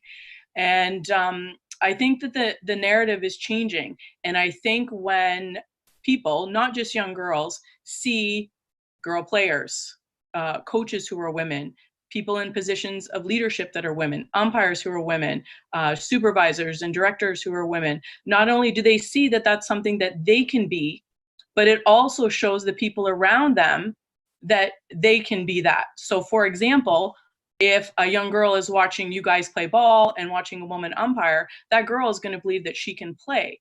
But the people around her, her family, her support network, that narrative is going to change instead of her saying, and I don't know about for you guys, oh, I want to do that. Oh, girls don't do that, Lisa. But now we're going to have all these people around saying, yeah, they do. Girls and women do that. And not only is the young girl going to aspire to do that, but the people around are going to be supportive of helping them achieve those goals. Yeah, I totally agree. And we talk quite frequently. So Lisa and I are both teachers. And so we firm believers in being great mentors, especially for young women, obviously for young men as well, but especially for young women and girls to create opportunities that they might not see visibly right in front of them, but to know that they're out there. I think that it's really important. And that message of if you can see it, you can be it, that trends frequently on social media. And I'm a firm believer that that is true. So you've been a huge ambassador for a different side of the game that lots of us often forget about. So that's really a great thing that you're doing, and congrats on that selection to be the first female official at the World Baseball Classic qualifier. Thank you. Moving back to, I'm going to say Dr. Ace this time. So Ace, we can just cover so many things today. It's your birthday. For anybody who's new or watching, doesn't know, Amanda, she actually has a PhD in forestry. I'm sure it's much longer than that. She's likely much smarter than me, but the gist of it is she's a doctor and very smart. We're lucky to have her. And her wisdom and all her incredible characteristics that she brings to our team. But I'm going to shift the focus a little bit and have everybody talk about a teammate now, because I think that that's fun, sometimes just difficult to chat about yourself, but it's easy to throw accolades at other people. So you've been on the team for over a decade. What would you tell the number of rookies that we had on our team last year about Luch's game, and what made her such an incredible player and ambassador for the women's national program? Absolutely. I could talk about the great attributes of Luch for a long time, so I will try to keep it short. But yeah, she was an incredible role model, incredible player. Probably, if anyone knows Luch, the number one thing that I think they would say is that she is a hard worker. She's one of the hardest working athletes that I've ever known. I played lots of sports, lots of different sports with lots of different people at different levels.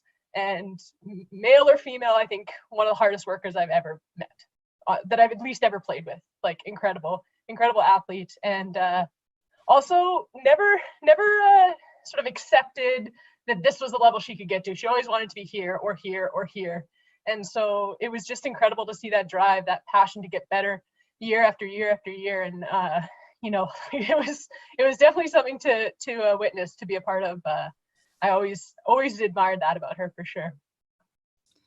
Yeah, I agree. You could go on and on about what Luch brought to the program. I think it's huge. Early on, I didn't know Luch that well. Later on in our career, we became closer. But I remember one off season, I really decided I was going to dedicate myself. I'd already always trained, but nutrition became much more important to me as I got older, and how to keep my body in better shape and just work at an optimal level. And I remember thinking, okay, who could I reach out to? And it was like easy. The first person I contacted was Luch, and she had a gazillion things to tell me. And so she's always been a huge ambassador for our program, speaks so highly of it. I tell any of our rookies, if you have anybody to ask questions to, you got to get a hold of Luch. She'll speak so highly of things, and she's candid and honest with answers. But so great answer. Agree with all of that. Kels, I'm gonna come to you this time. So after watching Ellie in her first international event, were you at all surprised at how quickly she adapted and had success on the diamond at an international event? No, I wasn't surprised. I mean, this is the first year I've actually got to play with Ellie, but I've known her for forever, and I've had the opportunity to see her growing up, playing against guys in her league, and she's just fearless. She's able to compete with anybody, and she's so calm. It's crazy. I think like when I was her age, I was definitely not. But she just took whatever was thrown at her and just went at it. She knew that what she'd done to prepare for the event was enough. And I just think she really goes out there and has fun. And it was really cool to watch her be at such a young age and perform that well. So I can't wait to see what she does in the future. And I know that she's just going to keep getting better and better. I mean, her first performance at international competition was incredible. Absolutely agree. We thought she had an incredible tournament. Obviously, she got our Futures Award. Handles herself so well, and one of those players that you don't know if it's going well or not going well. Those ones always scare me because you know that she's so focused you can't rattle her. Usually, you can tell if someone's upset or rattled something, but Ellie's always calm, cool, collected, and you knew her next step at her next ball, whatever, it didn't matter. She was focused. She was ready for the next one. So well said, Kels. Ellie, we're coming to you then. So you get to throw some compliments out as well. So you were one of many rookies last year at our qualifier. What did it mean to have a presence like Ace on the field and in the dugout helping a lot of the younger girls? Yeah, Ace is really good to have on the team as a leader, and she's someone I could learn from. And she always carries an air of confidence with her on the field and in the dugout. And watching her on the mound, she has a presence with her when she's pitching, and you know that everything's in control. And it's something that I admire and always tried to be like calm and I got this. And she always had that mindset, and it was great to be able to learn from her.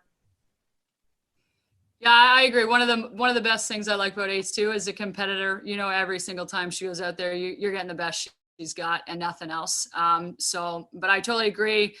She was a huge help to me as a first-year coach last year. I was bouncing ideas off her left, right, and center, trying to fake it so that nobody else knew that I half the time wasn't sure what I was doing. So she was a great help to me. But well said, Allie.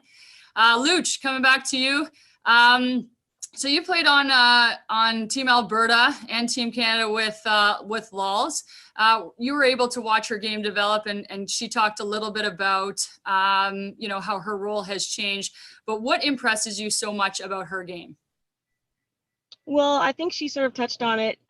It's the consistency. So, like, in my opinion, let's just say in batting average, in a short tournament like the Nationals, the World Cup, like a mediocre middle tournament for like players of our level would be like a 300, in the 300s. A great tournament is 400s, 500s, 600s. Like an exceptional tournament is up there. And like the number of tournaments she has up there is getting more and more and more. But those tournaments where you only hit 325, that's as low as she goes, you know? So like for us, like a poor tournament would be in the 200s probably. We wouldn't be very happy with ourselves. And I don't think she's ever had a tournament that low. So like what I'm trying to say is her worst tournaments are still average.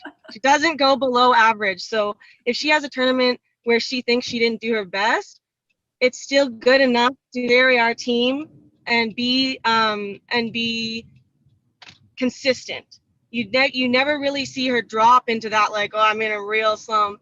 And same on defense. If she makes an error, you'll never see 2 in one game. So it's just, and I think that as her career extends now into like the second half of her career, you're going to see those tournaments where she hits 500, 600 more and more, and the 300s less and less. Yeah, I agree. Every year you look at the numbers for tournament stuff. Baseball is obsessed with numbers. And you look at batting averages and stuff. And I'm a numbers person, but I don't live and die by them by any means. But every single tournament she's up there.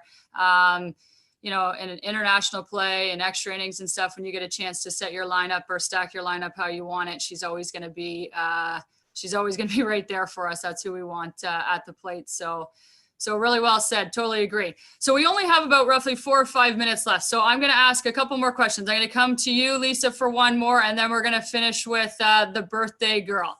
So Lisa, so like I had mentioned before that you were the first female ever to be chosen to represent or umpires or to go to, what am I trying to say here? First female to ever be selected at the World Baseball Classic qualifier. I'm sure you've had many accolades. I got your bio. I read through all kinds of things, all kinds of different World Cups, etc. But if you had to pick out one highlight in a career full of them, what would that be? It's tough. I have that question a lot, Ash. It's hard. It's like trying to pick a favorite child because at the moment when I do each of them, that one is the most special one. There are a couple. It was a really big deal in 2004 to do the gold medal game of the first Women's World Cup in Edmonton. So that is one of my favorites.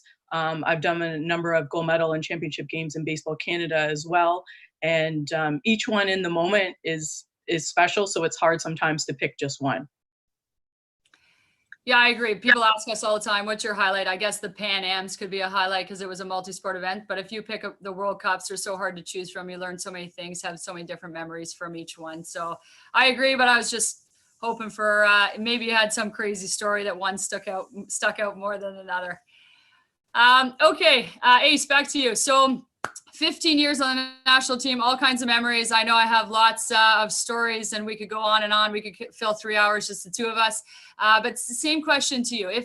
Do you have one memory that kind of sticks out more than others, either your first one, Pan Ams or something like that, that just kind of sits a little bit higher than the rest of them?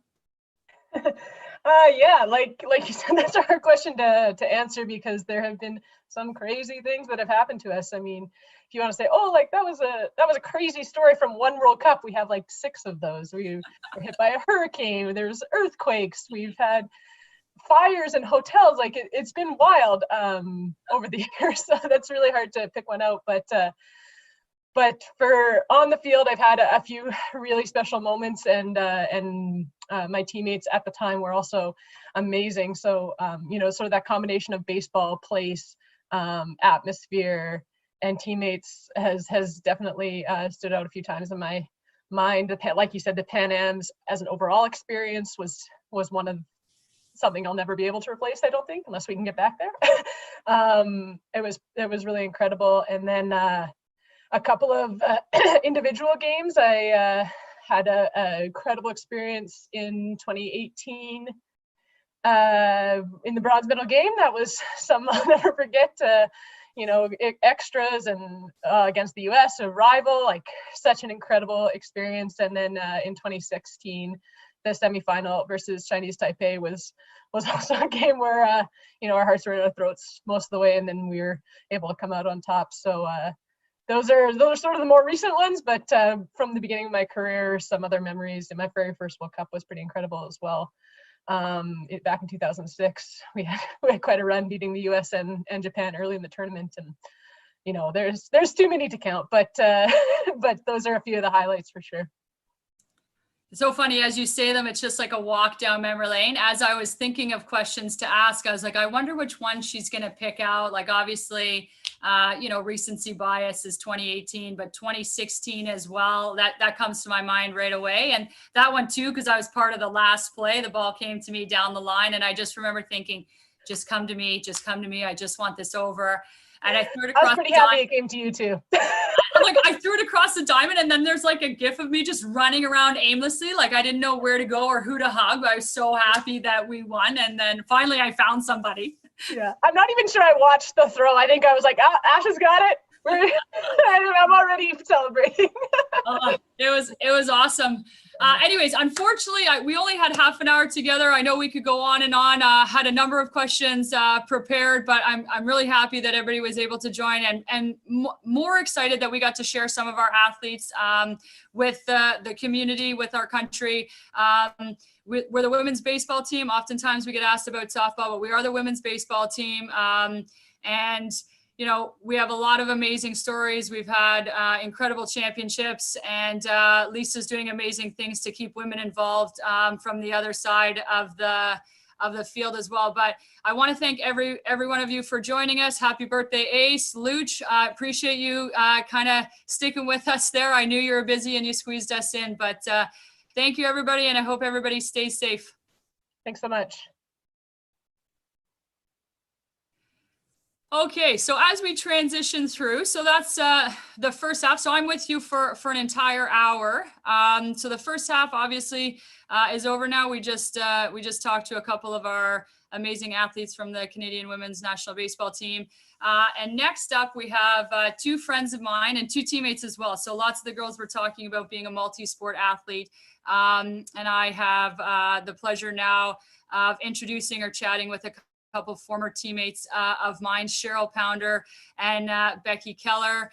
So they are Olympic champions. They are amazing women and mothers. I have a quick little intro here before I get started as we're waiting for everybody to join. But I tried to think in my head, like, what do I want to say about these two? We played together for many years, and then life gets in the way and you lose contact with people. So when I called Poundy to see if she could join us, she was all in, which was awesome. Becky jumped on board right away. So I can't thank them enough, but I'll do a quick intro as we're waiting to get everybody sorted out here. So when I think of Cheryl, I think of intense. That's the one word that comes to mind. I was trying to think in my head, what word best describes Poundy? And to me, it's intense. I've never met a teammate or had a teammate that works as hard or is more committed to what she's doing than Poundy. I came from university and then joined the Toronto Arrows at the time of the NWHL. And I was a younger player with these experienced players there. It was amazing. I never thought that I was going to be asked to be part of that team. I was so thankful. And then I got to my first practice and I saw Pounder and I thought, oh my God, what have I done? I'm never going to survive. And I know for a fact, Poundy, there were forwards on our team who were like, I don't want to play against her on yes. It's like there's no way. Like used to in line here, like you go ahead. Like they'd made rookies go ahead because you knew on a board battle or front of the net, you were just wearing one, and it didn't matter if it was practice, exhibition game. It didn't matter. Poundy was bringing the heat every time. So what I learned from you was what it takes to really compete at an elite level and to be on at all times. And it doesn't matter where you are, you have a chance to get better and better. And I learned that as a young athlete trying to, and I brought that to the baseball field as well. So Poundy, thanks so much for joining us and thanks for teaching me that. And Becky. Hey, it's so great to be here. This is awesome, Steve. Yeah, thank you so much. I'll just do a quick intro for Becky and then we'll get started. So when I think of Becky, so this is how I was going to do it. I got one word for each of them. So when I think of Becky, so I had a chance to play with her for a couple of years as well. I just think smart. She was so smart on the ice, never rattled, never worried because she was just smarter than everybody else. She always knew what forechecks were coming at her. She always knew where our players were going to be. She like one-on-ones were just like, okay, fine. Try to play back on a one-on-one. You're never getting around her. Just incredibly smart. Great first pass out of your own end. Like watching her play was just like, you could critique games and it was like every decision made was just the right decision over and over. Even if she's in a tough situation, just made the smart, easy play to get out of it. And even if that was high and hard off the glass, like we all coach now and you're saying to your kids sometimes that's literally the only play or the best play. And so when I think of Beck, I just think of how smart of a hockey player she was. And I really did learn so many aspects of the game that was a thinking part of the game, whether it was same thing, whether it was at practice or during games. I used to try to pick her brain in different situations, but amazing to have both of you here. Thank you so much for joining us.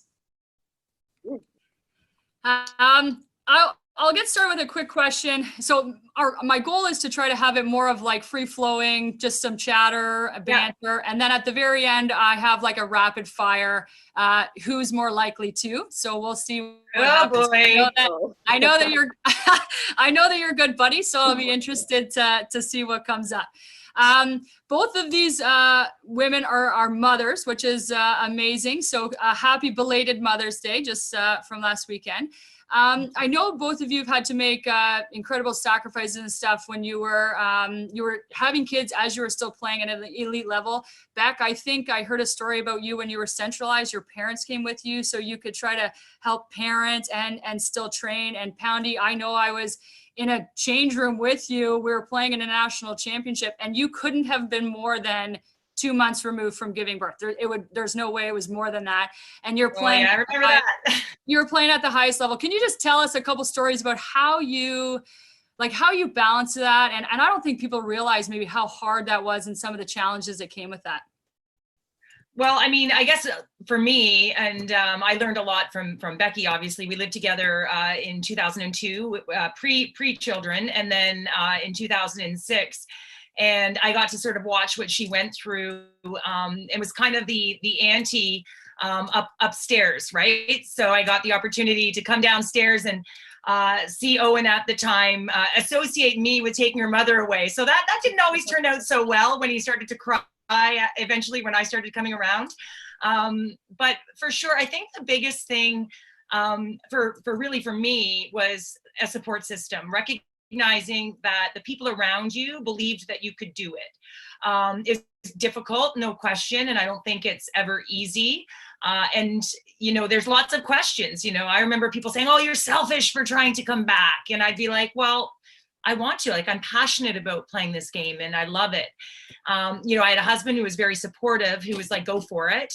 And I mean, Ash, you know, it wasn't easy. You know, you saw me sitting in that room, you know, after national championships. We probably shouldn't talk about it, but, you know, babies on the boob on one side, you know, it's true. It's true. I mean, this is exactly what happened. And, you know, you can't really sugarcoat it, right? I mean, there were nights, right, going to bed and the child would baby would wake up and you'd be like, I gotta play, how do I get up? But you put one foot in front of the other and you celebrate the small milestones and the accomplishments. And what I recognized really was that it is possible if you have the support system around you and the people that do believe in you and say you can do it. So not easy, but certainly, you know, one of my greatest accomplishments, I think, was that nationals you're talking about, because the recognition that, you know, she was 7 weeks old when we won.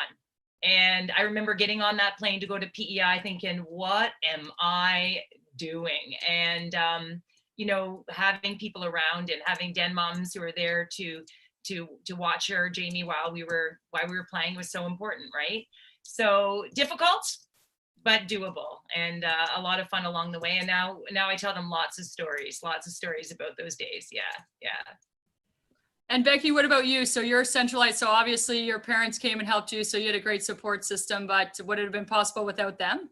Yeah, no, it really wouldn't have. So in 2010, I took both my boys out to Calgary with me, and Owen was actually in kindergarten. So it was a huge juggling act. And so, like Cheryl said, the support system, my parents moved out there with me. They brought their 2 dogs. So we're in this little house with me, my kids, my parents, their dogs. Like it was chaos. But I think the biggest lesson that I had learned through it all was, you know, I came home every day and my parents watched every game I ever played, I think. And that particular year, they knew it was my last year. My dad drove all over Alberta because we were living in Calgary, drove all over Alberta to watch us play. And so every day I would come home and I would grab my dad and we would talk about hockey, what's going on, this, that. And, you know, and so it was sort of all consuming. And at one point, you know, we're having this conversation and my son, Owen, who was 5 at the time, is tugging on my arm, mommy, mommy, mommy. And I'm kind of slapping him away. Like, I'm talking, leave me alone. And finally I look at him and I said, Owen, what? And he goes, when do we get to move back to Burlington? And I said, well, buddy, like if I make the team, we're here until January. And if I don't, then we'll go home before Christmas. And he kind of looked at me and went, oh, I hope you get cut. Like I like Burlington more than Calgary. And, you know, it's one of those moments I looked at him like, are you kidding me? But the lesson that I took from it was hockey was my passion and I needed to separate the two. And so I got to a point where I'd come home and just park hockey until they were in bed and just be mom. And I found it actually made it a lot easier to focus on my sport when I actually was giving myself a break from it. And so I thought, you know, the balance actually at times the balance, while like Cheryl said, really, really hard, was also just provided a great distraction as well, so that you weren't just singularly an athlete. You were a mother and an athlete and a wife and and all these things. And and I think that you make a good point, because I think what it does, and athletes can find this in any point in their life. It doesn't have to be a child. But I feel like, especially as I've gotten older and wiser, I think it's wiser. I'm not quite sure. But I think upon reflection, you realize your perspective is crucial. So when you're actually playing, whether it's, you know, recreational sport or whether it's high level or elite sport, your perspective becomes very real. And so I think in order to free yourself to perform, I think you have to have a real good handle on the perspective around it. And so, you know, whether it's the night before an Olympic final and, you know, like everyone, you are crapping your pants, you know, like you are, you know, there are thoughts that go through your mind, and that you have to come back to the perspective of what it is. And, you know, and children for us, and I know I've talked to Becky about this, you know, really gave us more of a perspective when you walk in that door and you need them, or they need you, or a hug, or something that just goes a long, long way, that, you know, brings that perspective back. So no matter how bad you played, the next day was fresh because you got a hug, you know, and so that perspective changes, I think. And I think for athletes today, it would be so great if they could really, learn while they're in it, what that perspective is for them. And I think that for me, it was like a sort of a change that allowed me to sort of freely perform. Yeah, I agree. As I aged, I guess, like your mentality changes. And so many times I think, oh, I wish I was 22 and knew that. And when you're 22 and people are telling you that, you think, yeah, okay, whatever.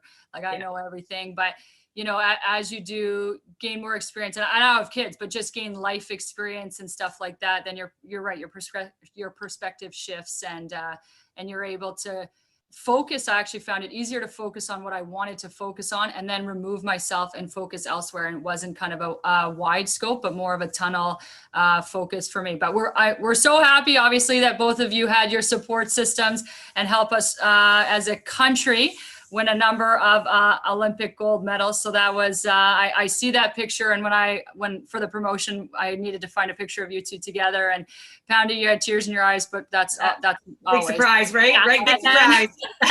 And you two got the flag and hugging each other. And I said, this is like perfect. This is like exactly what I think of when I think of the two of you. Moving on to a little bit of centralization. So I know that there's some crazy centralization stories. I know that they put you through everything. They throw everything in the kitchen sink at you. I've been to a couple, not centralization, but a couple national team training camps. Poundy, you were great to me when I went to the one, and they have you do like, I didn't know what we were doing from day to day, testing you physically, mentally, emotionally, all kinds of things. But is there one story or two stories that kind of stick out as just being like, I can't believe we did that? I'll let you go first on this one, Keller. Yeah, well, I mean, some of these stories on I can't believe we did that, probably we can't retell. But I think there's always, so the centralization, I think for us, it started with a boot camp. And we spent 4 weeks. So for the 2002, 2006, 2010 Olympics for myself, and then going forward, the girls in 14 and 18 as well, had these 4-week-long boot camps. And I mean, it was grueling. It was up at 7 and work out until you went to bed at 10 at night. It was multiple workouts a day. And so there's a lot of things that stick out about that. But I think the biggest thing for me was that they, more than physically preparing us, I think they were mentally preparing us. And I think sometimes as an athlete, you forget that you actually need to practice those skills. I mean, you don't just get thrown into a big game and you're good to go. So I think as much as a hockey player, we practice the skills of the game, you got to put yourself into those tough situations. And to me, that's the biggest part of what they did. I mean, they put us, just to give you the Cole's Note version, they put us in a 5 kilometers into the mountains, camp for 3 days, bike race home. And it was tough, and it was tough on our bodies, but I think more than that, it was mentally, it was difficult. It made us work together as a team. It made us do a lot of things that were things that you could lean on when you got into a big moment. Yeah, and I mean, I think just to put it into perspective, in 2002, we actually went to a military base. We were the first team ever allowed on a military base. So I think they wanted to, us to have some perspective again on, what a real hero or what it looks like, who it looks like, and being there for one another. I mean, we were at Valcarce. I think we dubbed it Valcatraz, didn't we, Keller? Yeah. See, when you're in it, you sometimes you want out of it. But Keller's right. I think at the end of the day, it is mentally and physically draining. I don't think, people really understand that the work that goes into, those teams that are successful and even ones that are just, reaching their personal bests, the day in, the day out. And for me, I think the lessons learned also come into being a better teammate. When you're pitted against one another because you're vying for the same spots, I think, women need to be, embrace one another, not be threatened by one another. And I think when you start sharing and learning, I think you become better. I think you become more efficient. And I think, I know I learned that on the bike path. I was Quadzilla. I could definitely ride a bike. But, doing it on my own wasn't always the answer. And I think, learning how to push through is something that is learned. People don't innately know sometimes how to get through those tough moments unless you're actually in them, faced with that adversity where you have to fight. to get through it. And also now in today's world is recognizing when you need to ask for help. When I would turn to Becky, or when maybe, she needed me because, the kids, were sick or something, something that where, mentally you need help. So we were all in that position too, where you needed to lean on someone. So when you are in those conditions for that period of time, you get worn down.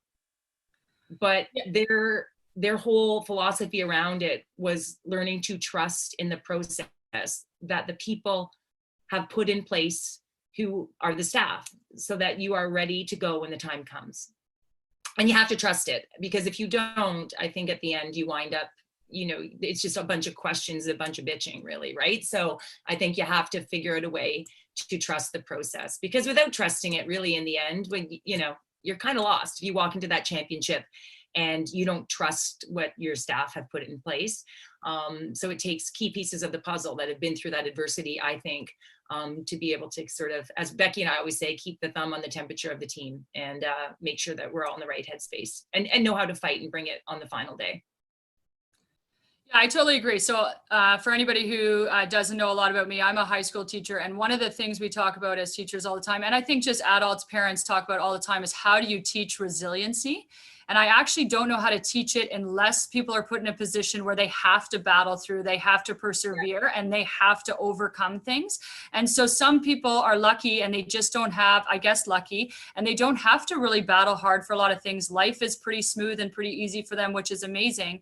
But other people are given obstacles almost immediately in their life. And it's interesting that some people can just naturally, and I don't know if it's naturally, or obviously they have the support system, they have that drive and stuff like that, but they learn to persevere. So, and the mental side of the game, Beck, that you talked about is so important. Like we do a Zoom call with our girls once a week, just as a check-in and a friendly, like if you can make it, make it. We'd love to see everybody's face. And we have guests join us, and the mental coach joined us from the Blue Jays.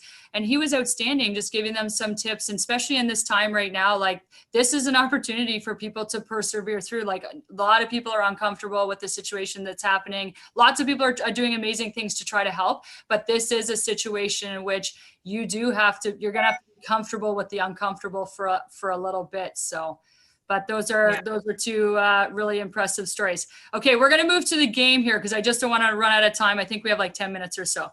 So it's more likely to.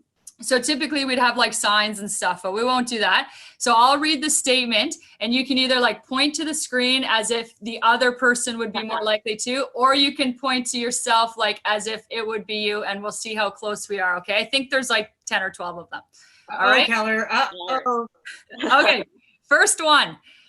Who's most likely to have qualified for the Olympic Games in a sport other than hockey? Oh, that's a tough one. Oh, we both played ball. We both played ball at a high. I'd say both of us. Together, so it could have. Okay. Yeah. Okay. I would say so. Yeah. So the irony of this, right? We both played ball. Yeah. Right. So multi-sport athletes. Right. Very important. Maybe we're just being nice, but I would say we could have competed with one another. Absolutely. Yeah. I agree. Okay. They'll get harder. Okay. Most likely to forget a piece of equipment at home. Oh, me. For sure. I think I still have Keller's socks in my bag. The bag that hasn't been opened in about 7 years. They might still be wet. I was literally writing these, and half the time I'm like, this is Poundy for sure. I know that this is going to be Poundy. Nobody else is going to know it. All right? You know, organized chaos. Just because my stall was everywhere doesn't make me a bad person. All right? I was ready to play. I just had my crap everywhere. Oh, always ready to play. Here's the beauty of Pounder. She might have only had one shin pad, but she could have 3 pair of pants in her bag. So there's the trade-off, right? There's always the trade-off. I always had something for someone, but I did collect a lot of socks over the course of my career because I never had any. So it just worked. Oh, the best. Okay, next one. Who's more likely to pick up the tab at dinner? Probably Pounds. Me. I'd say me. I'd say Pounder. Yeah. Yeah. Okay. Much to my husband's chagrin. And especially right now. She probably just right now. She's got money to spend. That's why it's because you were the one always ordering the bottles of wine, so you got to pick up the tab at the end. Yeah. Listen, those who play together stay together, Ash. We all know that. I love it, Boundy. Okay, next one. Who's most likely to make a major impulse purchase? Right there. Right there. I'm really fun. I'm Yeah. really fun. I could just imagine what you would have bought. Actually, have you bought anything crazy during quarantine? No, nothing. I'm It's saving my me. pennies. We had a sewage backup. So, worried about the poop in my basement. So, yeah, no.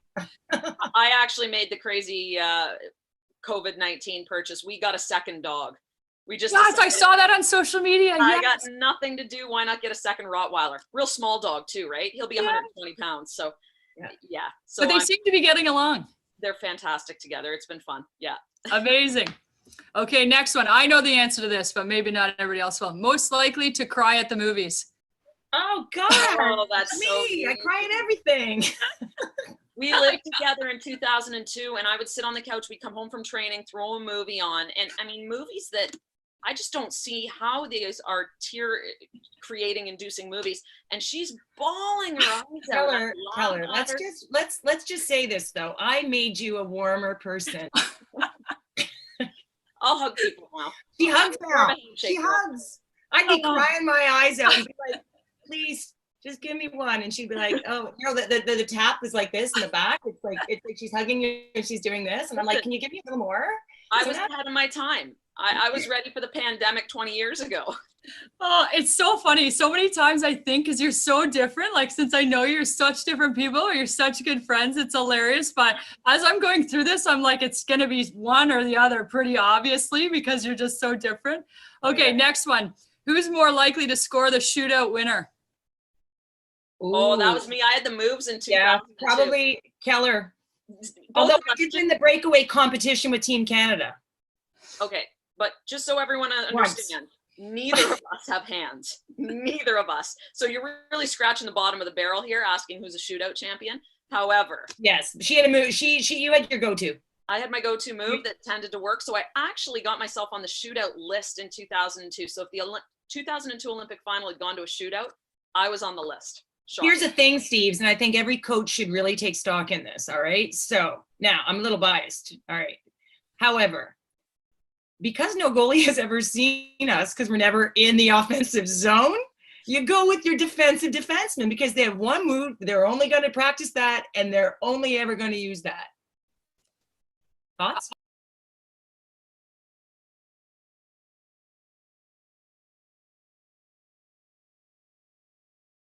I don't know, a number of games every year. Wish that I hope that one day we'll be able to watch him again soon, introducing some more and analyzing some more baseball games for us. But welcome, Joe, and thank you so much for joining us. Great job, Ashley. Thank you for having us, and you've done a great job with Tara and your co-hosts. Some great guests and some inspiring stories for many women today. I've been tuning in, and it's great to hear from the different sports too, the rugby side, the hockey, some of your baseball. And we're turning a little bit now. We're going to bring in somebody else along the football ranks. And this guy is he's a friend. He's a bit of a neighbor. We were both born and raised in Windsor and Essex County here down in southwestern Ontario. Thanks, Ash. Bye. And Luke Wilson was a 5th round draft pick of the Seattle Seahawks back in 2013, went to Rice University.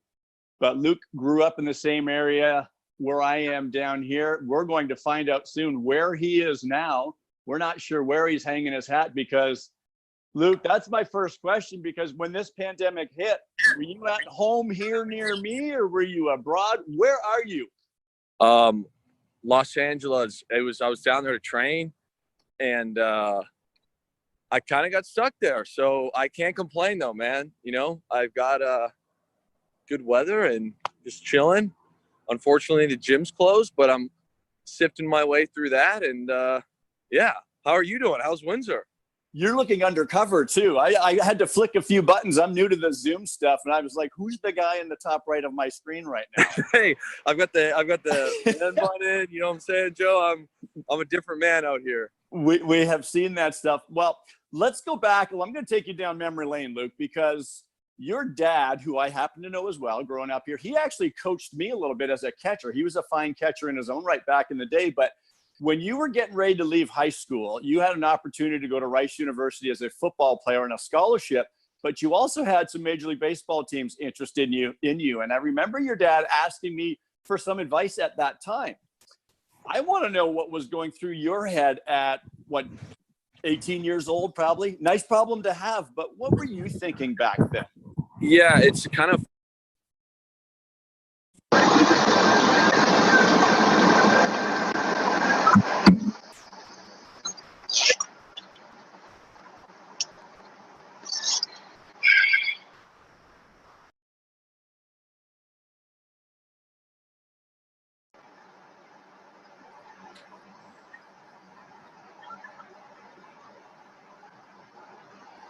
I'm losing Luke's audio now.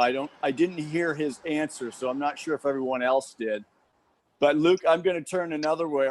Can you hear me now? Okay.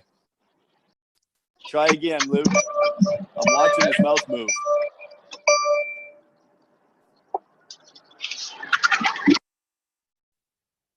Looks like Luke's out for a walk. Okay, could just be his signal. I'm going to take that a step further until we get Luke back. Luke, that are you any back? better? Oh, there he is. Can you That hear me sounds now? better. Can you start your entire Okay. answer over? I didn't hear any of it. Yeah, sorry.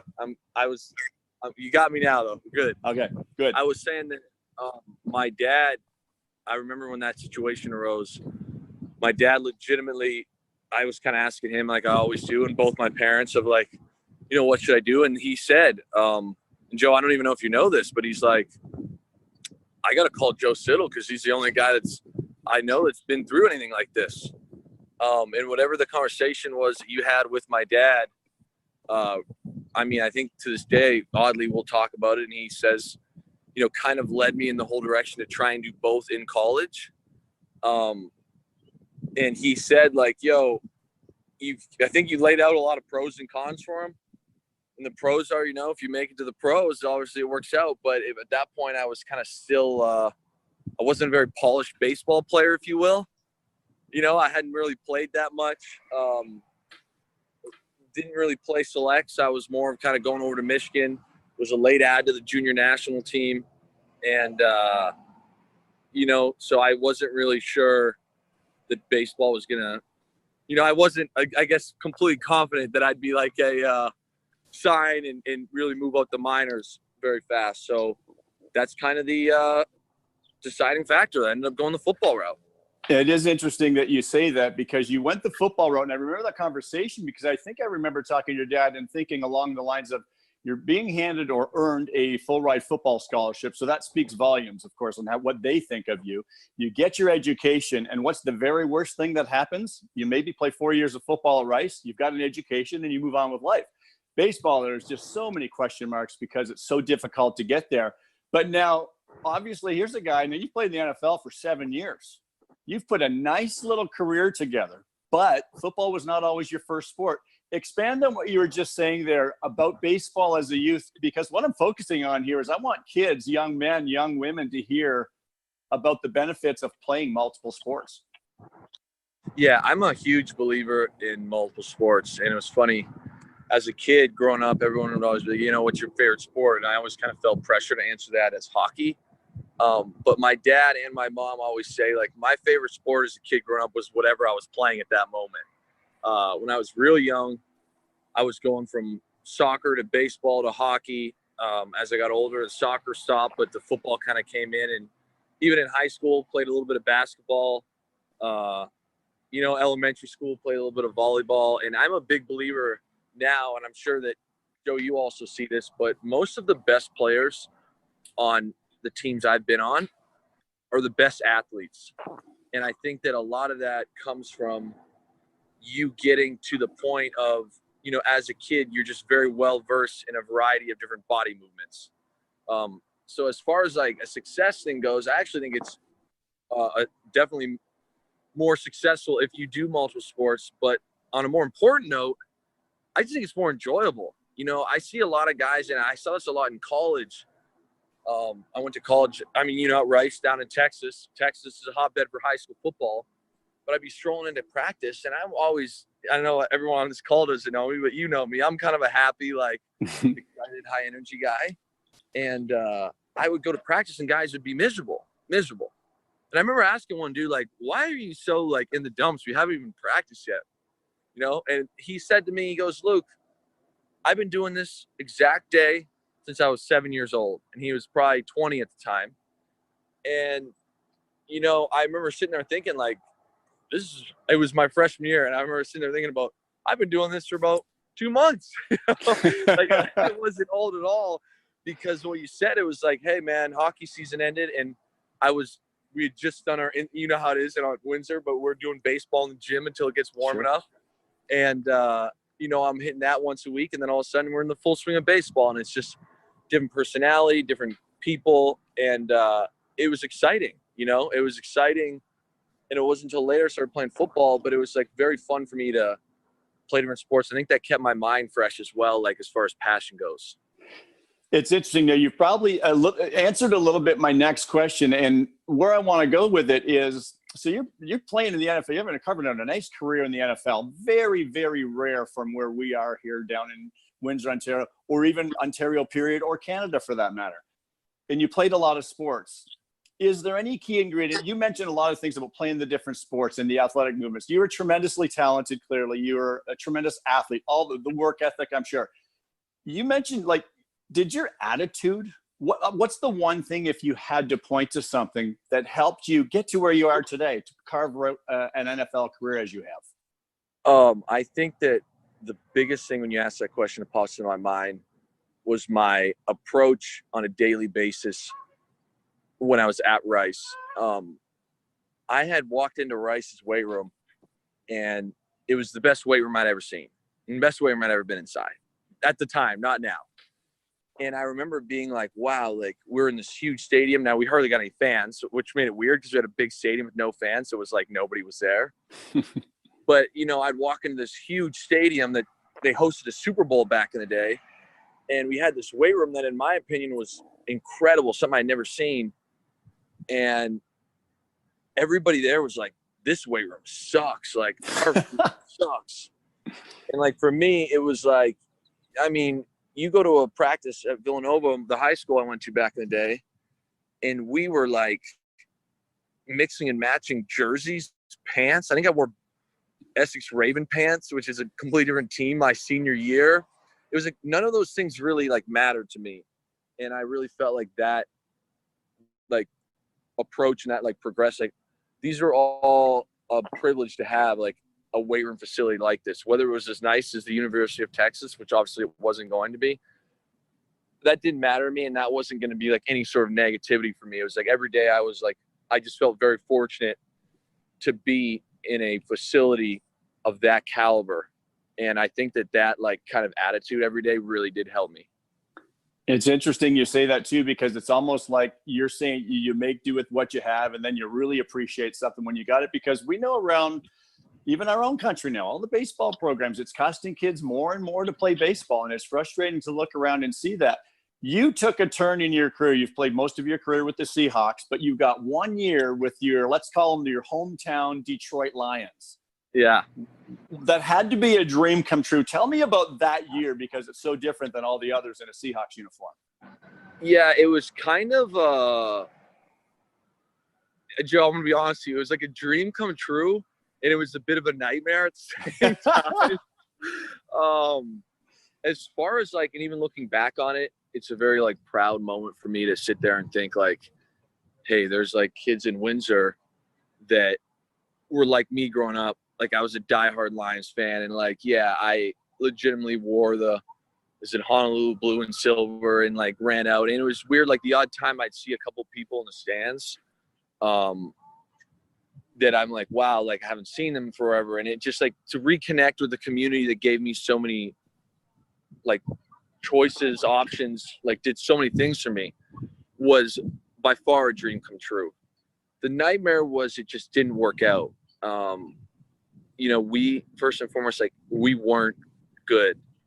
Yeah, I think we went 4. I mean, I don't think we went 6-10 that year. And I mean, I think this goes to show in any sport, when you have a very poor losing season, it's just a very toxic, kind of miserable, you know, you don't feel adequate as a player, like you're not doing enough, and it's not like a one person's fault.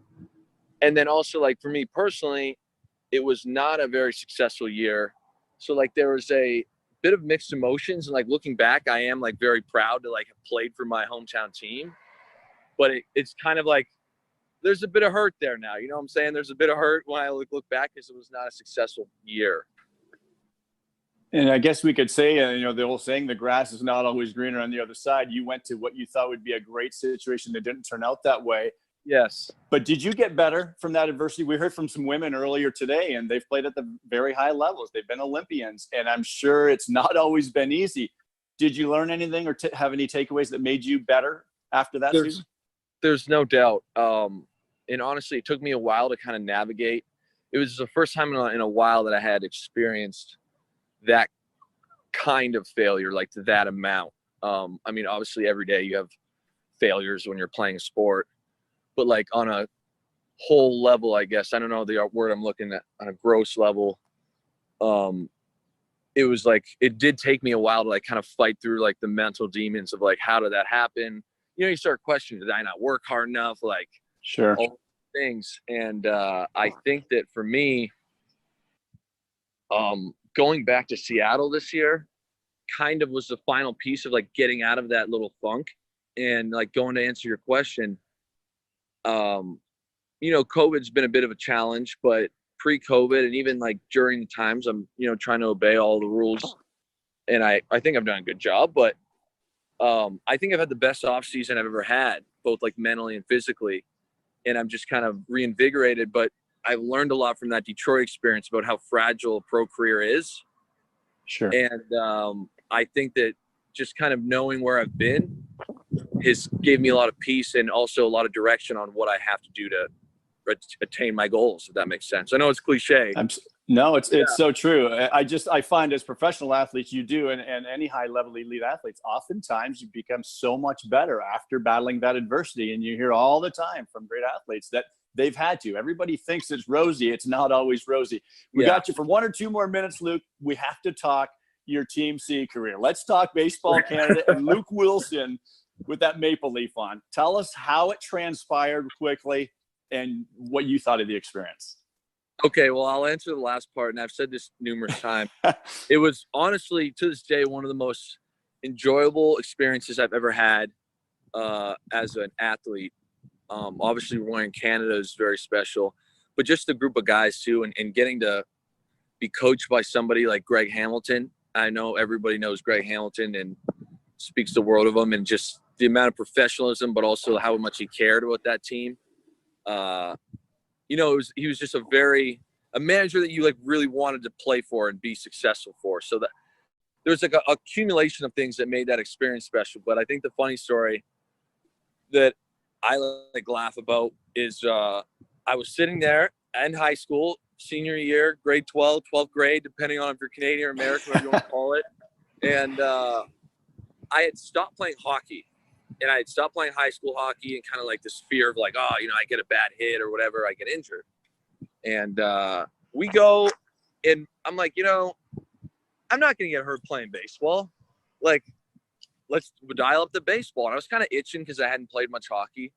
And someone had mentioned like, hey, what about playing in Guelph for the Intercounty Terriers?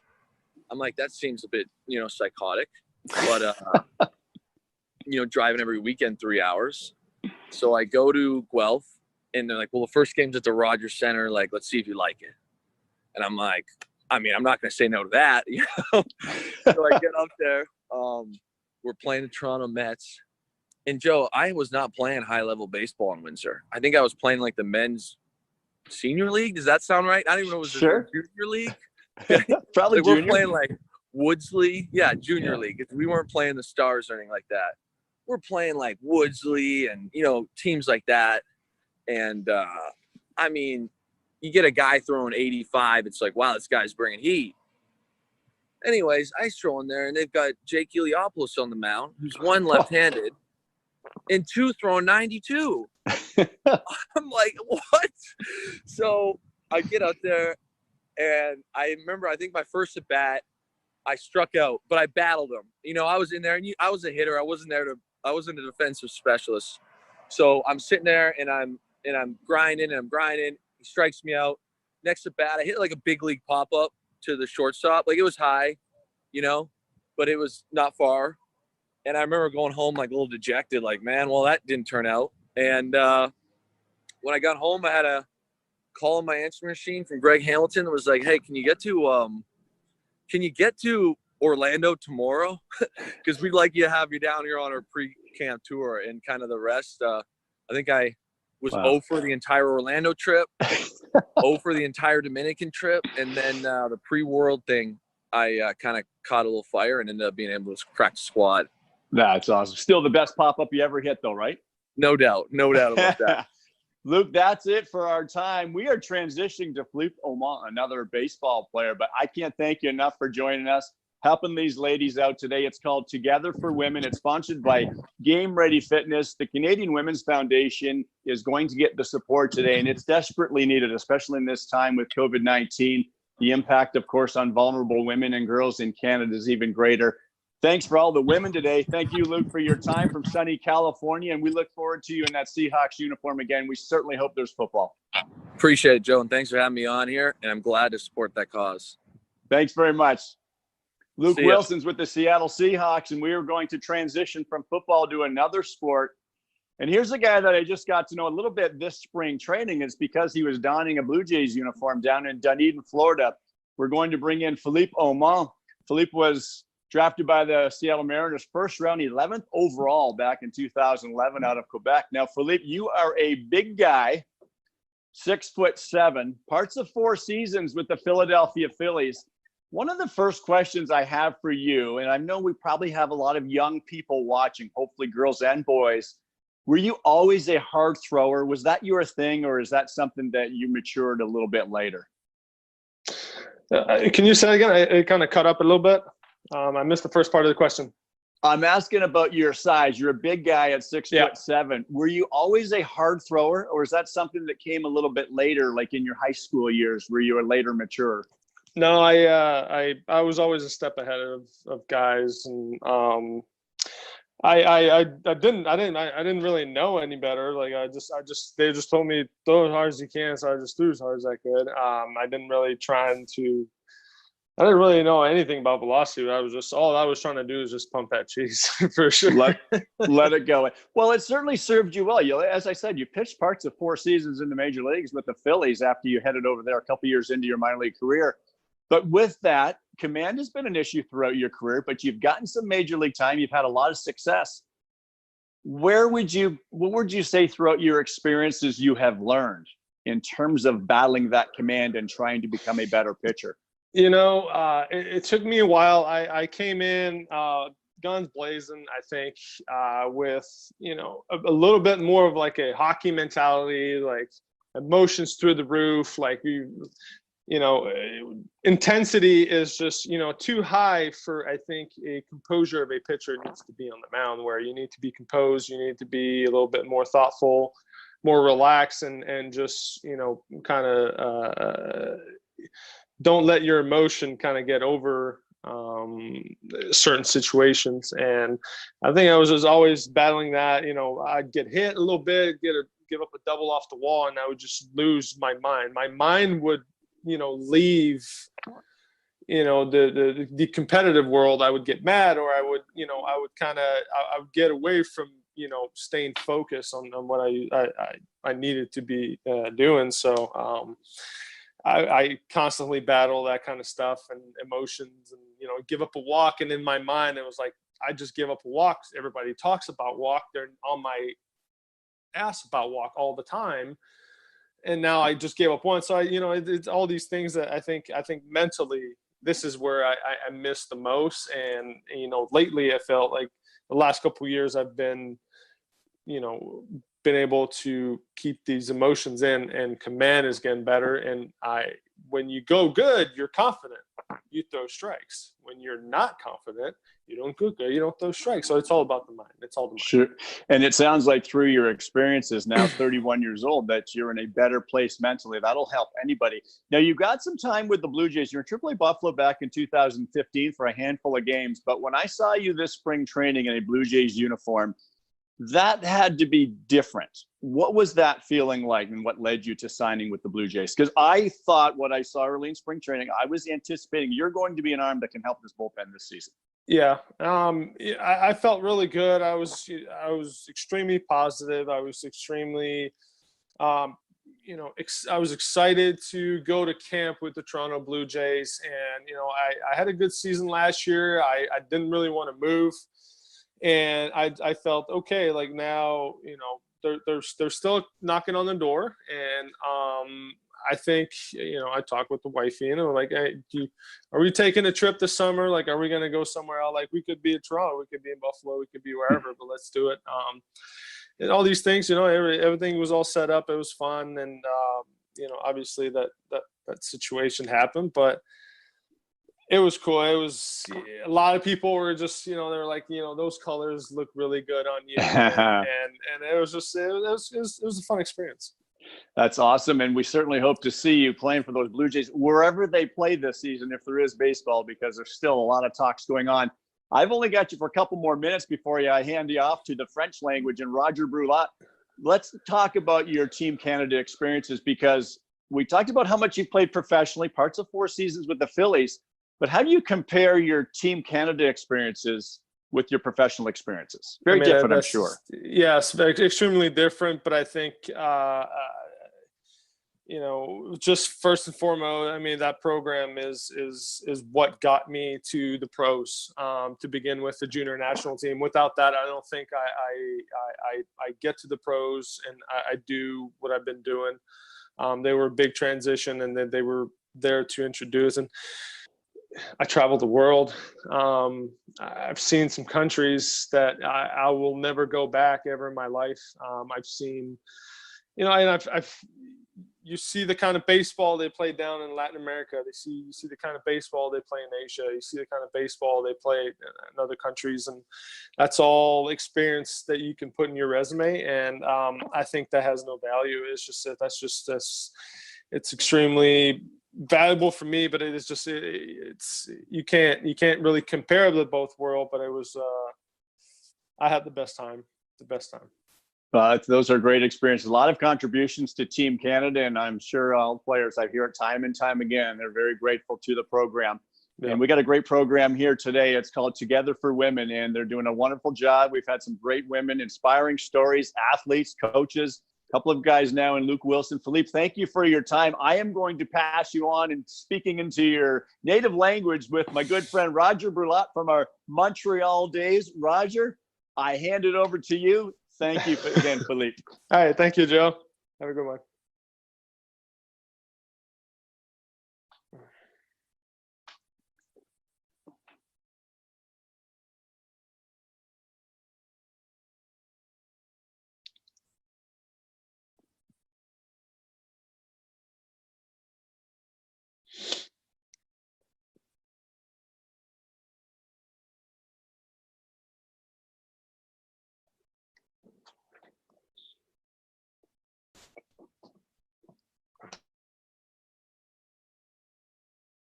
You see the kind of baseball they play in other countries, and that's all experience that you can put in your resume. And I think that has value. That's extremely valuable for me. But it is just you can't really compare the both worlds. But it was I had the best time. But those are great. Hey Roger. Hey André, ça va? C'est Philippe. Hey Phil, comment ça va Phil? Ça va bien. Ah, je vais te dire quelque chose. T'es rendu tellement grand, mon Phil, excuse-moi. Hey, Roger Brulat qui est avec vous autres. Je pense qu'on va explosion, jaser avec Philippe Aumont. J'ai connu Philippe, j'ai toujours appelé tout petit. À sa grandeur, c'était tout petit, mais c'était tellement grand homme. Mais Philippe, avec nous autres, on a quelqu'un assez spécial aussi, qui est excellé avec l'équipe féminine de balle. C'est une bonne athlète, a gagné des championnats. Elle fait partie de la 2e meilleure équipe du baseball féminin. Je vais demander à André Lachance, directeur technique de baseball Canada, de nous parler de Vanessa Liopel de Repentigny. Salut Roger, ça va bien? Oui, Vanessa, tu as toute une belle carrière, toi aussi, comme joueur. Il ne faut pas l'oublier. Tu sais, tu regardes ta carrière, tu as eu beaucoup de succès. Oui, ça a vraiment été une belle carrière. Tout ça, c'est grâce à André là, qui a premièrement cru en moi. Puis ça a fait en sorte que j'ai voyagé à travers le monde. J'ai appris plein de belles choses, surtout sur moi. Puis, tu sais, comme Philippe Aumont, je l'écoutais un petit peu là, en anglais. Puis il dit que de représenter son pays, il n'y a rien de mieux que ça. Là, puis je partage la même opinion que lui. Là. Mais le fait que tu représentais justement les femmes, c'était-tu plus difficile? Ben, je te dirais, je sais pas si c'était plus difficile parce que j'ai jamais vécu le fait d'être un homme dans le milieu d'un homme, mais j'étais allée avec le flow. J'ai commencé avec les gars, puis je te dirais que ça m'a ajouté une petite pression d'être la seule de fille, puis ça a fait en sorte que j'ai pu développer peut-être de jouer sous la pression. Quand j'étais arrivée dans un milieu de femmes, je trouvais ça peut-être un petit peu plus facile, puis ça m'a adapté là, à ce niveau-là. Là. On va y rejoindre Philippe. Philippe, je me souviens encore, je te voyais lancer midget, bantam dans la région de Gatineau. Et là, avec les ailes, c'était quoi justement le développement que tu as eu au sein de Baseball Québec? Comment ça a été? Mais, premièrement, tu sais, c'est Baseball Québec, ils ont fait un excellent travail. Surtout avec moi, c'est peut-être une situation particulière. Là. J'ai eu beaucoup d'attention quand j'ai monté les échelons. Puis, je pense qu'ils ont fait le meilleur travail qu'ils auraient pu faire. C'était, dans ce temps-là, c'était de me donner l'opportunité de me tailler une place l'équipe Canada. Puis, ils m'ont donné tous les outils que j'avais. Les coachs étaient formidables. J'ai eu des excellentes années avec les ailes du Québec. C'était pas facile. On jouait contre des seniors. On en mangeait des raclés là, les soirs. Puis je me souviens, tu sais, c'était dur de compétitionner contre des gars de 30 ans. Puis, tu sais, des fois, t'en binais un, puis t'en regardais, puis comme, moi, je travaille demain. Je dis, ben, sorry, chum, tu sais, je suis pas voulu biner, tu sais. Fait que c'était intimidant un peu, mais ça nous a bien formés. Puis, comme je te dis, regarde, quand je suis arrivé sur l'équipe nationale, mais tu sais, j'étais un peu moins intimidé par la présence de, des gros gars. On jouait contre des gros gars quand même au Québec. Ici, là. Okay. Vincent, on va te laisser aller. Ouais, moi, j'ai une petite question pour toi, Philippe. Moi, quand je suis arrivée sur l'équipe nationale, mon plus gros défi, là, c'est drôle à dire, mais ça a été la langue. J'étais pas si bonne que ça en anglais. Puis je me demandais, toi, la première fois que tu es arrivée aux États-Unis, comment tu as vécu ça, l'apprentissage d'une autre langue? Est-ce que ça a été difficile? Ben, c'est sûr que mes premiers tournois, tu sais, j'en ai un peu arraché, puis c'est normal. Sauf que c'était quelque chose que je voulais apprendre parce que dans ma tête à moi, j'avais pas le choix si je voulais aller du côté professionnel. Moi, dans ma tête, je voyais pas un interpréteur avec moi. Tu sais, je connaissais pas ça. J'ai vu ça par après quand j'ai été introduit dans les pros. J'ai vu les Asiatiques. Là, ils ont des interpréteurs. Sauf que, fait que moi, dès le début, je m'étais mis à l'idée, je dois apprendre l'anglais. Je me suis fait lancer un peu dans le milieu. Quand j'ai signé à 18 ans, là, je parlais quasiment pas anglais. J'étais au camp. Je me suis fait crier après une couple de fois par les gars parce que je n'étais pas à bonne place. Puis, tu sais, les joueurs, les vétérans qui me donnaient un peu de trouble. Là. Mais regarde, c'est pas le choix. Ça fait partie de l'expérience. Puis, j'ai appris vite. Ça m'a pris une couple d'années à maîtriser. Mais tu sais, quand tu t'y mets, tu es submergé. Tu vas l'apprendre. Faut juste pas te sois borné à pas l'apprendre. Qu'est-ce qui a fait en sorte que parce que là, je t'écoutais parler en anglais tantôt, t'es vraiment bilingue, là. Qu'est-ce qui a fait en sorte que vraiment, là, t'as tombé, là, d'être vraiment à l'aise? Parce que moi, mon problème, c'est que j'ai de la misère à être moi-même. J'ai de la misère à avoir ma propre personnalité en anglais. Je me retiens, je suis pas spontanée. Je vois que tu le maîtrises vraiment, là. Ben, c'est ça, t'es peut-être gêné, t'as peur du ridicule un peu, ça c'est des choses normales, c'est des choses que moi j'ai ressenti au début, la peur de parler, de faire l'erreur. Fait que moi, ce que j'ai fait, le meilleur truc que j'ai fait, je le dis à tout le monde qui me le demande, quand j'écoute mes films Netflix, je les écoute en anglais et je mets les sous-titres en anglais. Puis je lis, je fais une liaison entre le mot, la prononciation des mots en même temps de lire et comme je les imprime. Souvent, quand je reviens au Québec ou je suis à Ottawa, je parle anglais. Les gens qui ne me connaissent pas me demandent si je suis américain. J'ai l'accent. Fait que j'ai toutes sortes d'accents un peu. Des fois, je vais dire des mots puis je vais sonner comme si je viens du Texas. Fait que c'est un peu les mémoires que je me suis faites. Là, je me suis encaissé ça. Puis j'ai juste fait des liaisons, certains mots, les syllabes. Quand je les lis sur Netflix, c'est ça qui m'a aidé le plus. Puis tu sais, faut juste pas que tu sois timide par rapport à ça. Pour moi, les seules personnes qui riaient de moi, c'était un Québécois. Un Québécois français rit d'un Québécois français quand il parle en anglais, mais les Américains ou le reste des Anglais vont te corriger. Ils vont peut-être ils vont rire un peu avec toi, mais tu sais, ridiculera pas. Ils vont t'aider. Puis j'ai été chanceux d'avoir quelques teammates qui m'ont vraiment comme appris. T'sais, des fois, je disais des choses, puis ils me regardaient, puis ils disaient comme, t'es pas supposé dire ça en ce moment. J'étais comme, OK. Philippe, le fait que tu as été choisi, tu es le seul Québécois, choix de première ronde. Pensez-y, baseball, un Québécois de la région d'Ottawa, premier choix de repêchage pour Seattle. Comment tu t'es ressenti cette journée-là, le premier choix? Et quand tu es arrivé au camp d'entraînement avec les jeunes, c'était quoi les jeunes quand ils t'ont vu comme premier choix? Encore aujourd'hui, quand je me suis fait repêcher, j'avais absolument aucune idée. Je vais juste te faire rire un peu, Philippe. Qu'est-ce qui venait d'arriver?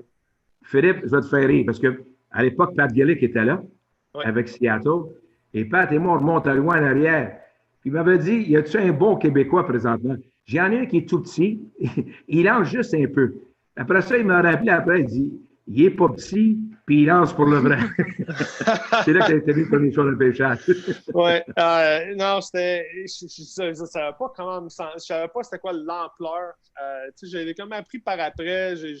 J'avais jamais été quelqu'un qui a vraiment recherché l'histoire du baseball majeur. Même encore, je ne m'y connais pas super beaucoup. Fait que ça m'a pris un petit peu de temps à réaliser l'ampleur. Quand je suis arrivé dans l'uniforme des Mariners, à Instructional League, des choses comme ça, puis là, j'ai vu les regards sur moi. La tension était sur moi. J'étais le premier choix. J'ai commencé à comprendre ce qui s'était passé. Je ne vais pas dire que j'aimais ça. J'ai absolument détesté ça. J'ai avoir le spotlight sur moi, mais ça fait partie de la gimmick. Fait que, faut que tu t'y fasses. Puis avec ça vient beaucoup d'amis et avec ça vient quelques ennemis. Bien, Philippe, je te remercie beaucoup. Je peux te dire une chose, on est fiers, nous autres, de titre de Québécois, de voir que tu es un premier choix de pêchage. Et quand on parle de quelqu'un, la détermination n'est pas lâchée, c'est toi. C'est pour ça que c'est tellement important aujourd'hui parce qu'on est là pour les femmes. C'est une journée pour les femmes. C'est les femmes, moi j'ai toujours dit la force des femmes. Ils n'ont pas peur d'avoir peur. Nous autres, les hommes, on a tendance à lâcher un peu plus. Et toi, c'était l'inverse. Tu n'as pas lâché du tout. Tu es un exemple incroyable pour nos jeunes joueurs, Philippe. Ben, je te remercie bien gros. Merci, puis, regarde, Philippe. chapeau à toi aussi, Vanessa, comme tu as dit tantôt. Là, jouer avec des gars, on le voit, ça se voit un peu partout, c'est pas facile. Une fille va se faire piquer. Un groupe de gars ensemble, c'est extrêmement cruel. T'ajoutes une fille à ça. My God, chapeau à toi. Puis, regarde, je pense que ça a porté fruit parce que tu as quand même représenté le Canada qui est une des plus belles honneurs à faire. Merci, c'est gentil. Ben oui. Merci beaucoup, Merci Philippe. d'avoir été là pour les femmes aussi. Là. Ben oui, ça fait plaisir. Salut, là. Salut. Mais là, on part d'un athlète qui a connu beaucoup de succès sur le baseball professionnel, premier choix de pêchage. Mais là, Vanessa, on a un autre avec nous autres. Là, c'est une femme qui a connu toute une carrière, elle aussi. Incroyable, oui. On voit Danielle Goyette qui va se joindre à nous. Quand je pense à Danielle Goyette, tu parles là de... Moi, je trouve que le hockey féminin a ouvert les portes pour le baseball féminin. Ouais, à cause des vraiment. succès qu'ils ont tellement eu, dont Danielle Goyette l'a eu comme entraîneur, comme joueuse et maintenant comme entraîneur à l'Université de Calgary. Je pense que c'est incroyable de voir ça. Daniel, merci d'être avec nous autres. C'est une fierté pour nous autres d'être avec toi et surtout dans cette journée tellement importante des femmes. Merci beaucoup d'être avec nous. Ça me fait plaisir. Au tout début, moi, j'allais te voir jouer au tout début. Moi, j'étais un gars qui suit tous les sports. J'allais voir Vanessa jouer à la balle. Ouais. J'allais voir Daniel jouer au hockey. Et ça m'impressionne. C'était quoi au tout début le défi pour Daniel Goyette? Moi, au début, je n'avais pas aucun défi. Je jouais pour la passion du hockey. C'est ça qui m'a amené à jouer au hockey. Je regardais les Canadiens de Montréal quand j'étais jeune. Le samedi soir, j'allais pratiquer après sur la patinoire à l'extérieur. Puis c'est là que j'ai commencé à jouer au hockey. La première fois que j'ai joué dans une équipe, j'avais 15 ans. Alors, Pardon? Dans quel endroit tu jouais? J'ai joué ma première équipe était avec Saint-Hyacinthe, le nettoyeur saillé de Saint-Hyacinthe. Ça fait longtemps. Puis, pour moi, quand j'ai commencé à rêver à d'autres choses, c'est quand j'ai eu l'invitation pour aller au championnat du monde en 92. J'ai eu mon premier camp en 1991. C'est là que j'ai commencé un peu à rêver au championnat du monde puis aux Olympiques quand on a appris en 96 que les femmes seraient aux Olympiques à 98. C'est là que j'ai commencé vraiment à m'entraîner à temps plein. C'est intéressant. Moi, j'avais une petite question. Premièrement, je suis vraiment choyée là, de te rencontrer et de te parler en personne. Je suis curieuse de savoir, Daniel, comment est-ce que la Ligue nationale de hockey pourrait aider là, la création d'une ligue professionnelle féminine? Là, je sais qu'on en a jasé quand même pas mal cette année. Puis c'est quoi les enjeux un petit peu que vous avez? Je vais dire, j'ai pas beaucoup d'implication avec la Ligue nationale de hockey féminin présentement. Je sais que je pense que le but en général, c'est d'avoir la Ligue nationale de hockey aider l'équipe féminine pour continuer, pour avoir une nouvelle, la Ligue nationale de hockey féminine. Je pense qu'avec l'aide des équipes de la Ligue nationale, ça va aider au côté commanditaire, côté publicité. Il y a bien des choses qui peuvent aider au niveau... la visibilité plus. En plein ça. Quand tu es relié avec la Ligue nationale, je pense que ça va exposer les filles. Et puis en même temps, faut pas oublier que le hockey féminin est encore jeune. Quand on le compare au hockey masculin, je pense qu'on a encore beaucoup de temps à développer ce sport-là. Mais je pense qu'on est dans une belle période présentement, qu'on a de très bonnes joueuses de hockey. Ouais. Mais maintenant, il s'agit de les faire jouer tout ensemble, d'avoir les meilleures joueuses au monde pour les faire jouer dans une ligue. Puis je pense que ça va aider à ouvrir beaucoup de portes. Il y a beaucoup de gens qui ont encore sont skeptical à propos du hockey féminin, le calibre. Peut-être. En plein ça. Mais quand tu vois le hockey féminin présentement en vrai, là, je pense que c'est vraiment impressionnant. Non, c'est impressionnant, oui. Ça. Puis si tu regardes aussi au niveau de la Ligue nationale, la Ligue nationale, ça en vient plus du côté comment on joue au hockey féminin. Pas beaucoup d'accrochage, il n'y a plus beaucoup de contacts. Quand moi, je regarde les games dans la Ligue nationale, souvent, je pense que les games entre les États-Unis et le Canada, je pense que c'est plus physique que dans des parties dans la Ligue nationale. Alors, c'est drôle de voir que le hockey féminin, on essayait d'être comme les hommes, mais là, je pense que les hommes s'en viennent qui commencent à jouer plus comme les femmes. Et si je regarde les deux femmes, vous avez un parcours pareil sur la scène internationale. C'était quoi le défi pour une femme qui joue au hockey comme pour une femme qui joue au baseball? C'était quoi vos défis? Mais moi, je veux te dire, au début, quand j'ai commencé, j'ai eu beaucoup de commentaires. Comment ça, tu joues au hockey? Tu es une femme, tu devrais être dans la cuisine. Ça, j'ai entendu ça souvent. Par contre, pour moi, j'ai grandi dans une petite paroisse au Québec, à Saint-Nazaire, puis mes parents m'ont toujours dit, fais ce que tu veux, fais ce que tu aimes, puis continue tu sais, aussi longtemps que tu vas être heureuse, tu vas pouvoir réussir. Puis j'ai toujours continué à jouer au hockey, puis pour moi, c'était pas de prouver au monde que je pouvais jouer au hockey, c'est que je voulais avoir la possibilité de jouer au hockey. Je comprenais pas qu'une femme pouvait pas jouer au hockey quand les hommes peuvent jouer à l'extérieur tout le temps.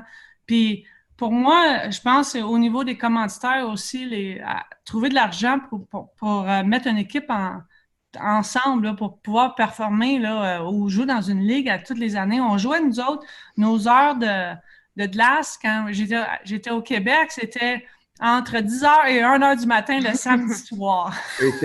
Attends, toujours, de raison, le samedi soir, puis faites ça vite, il faut vider l'aréna.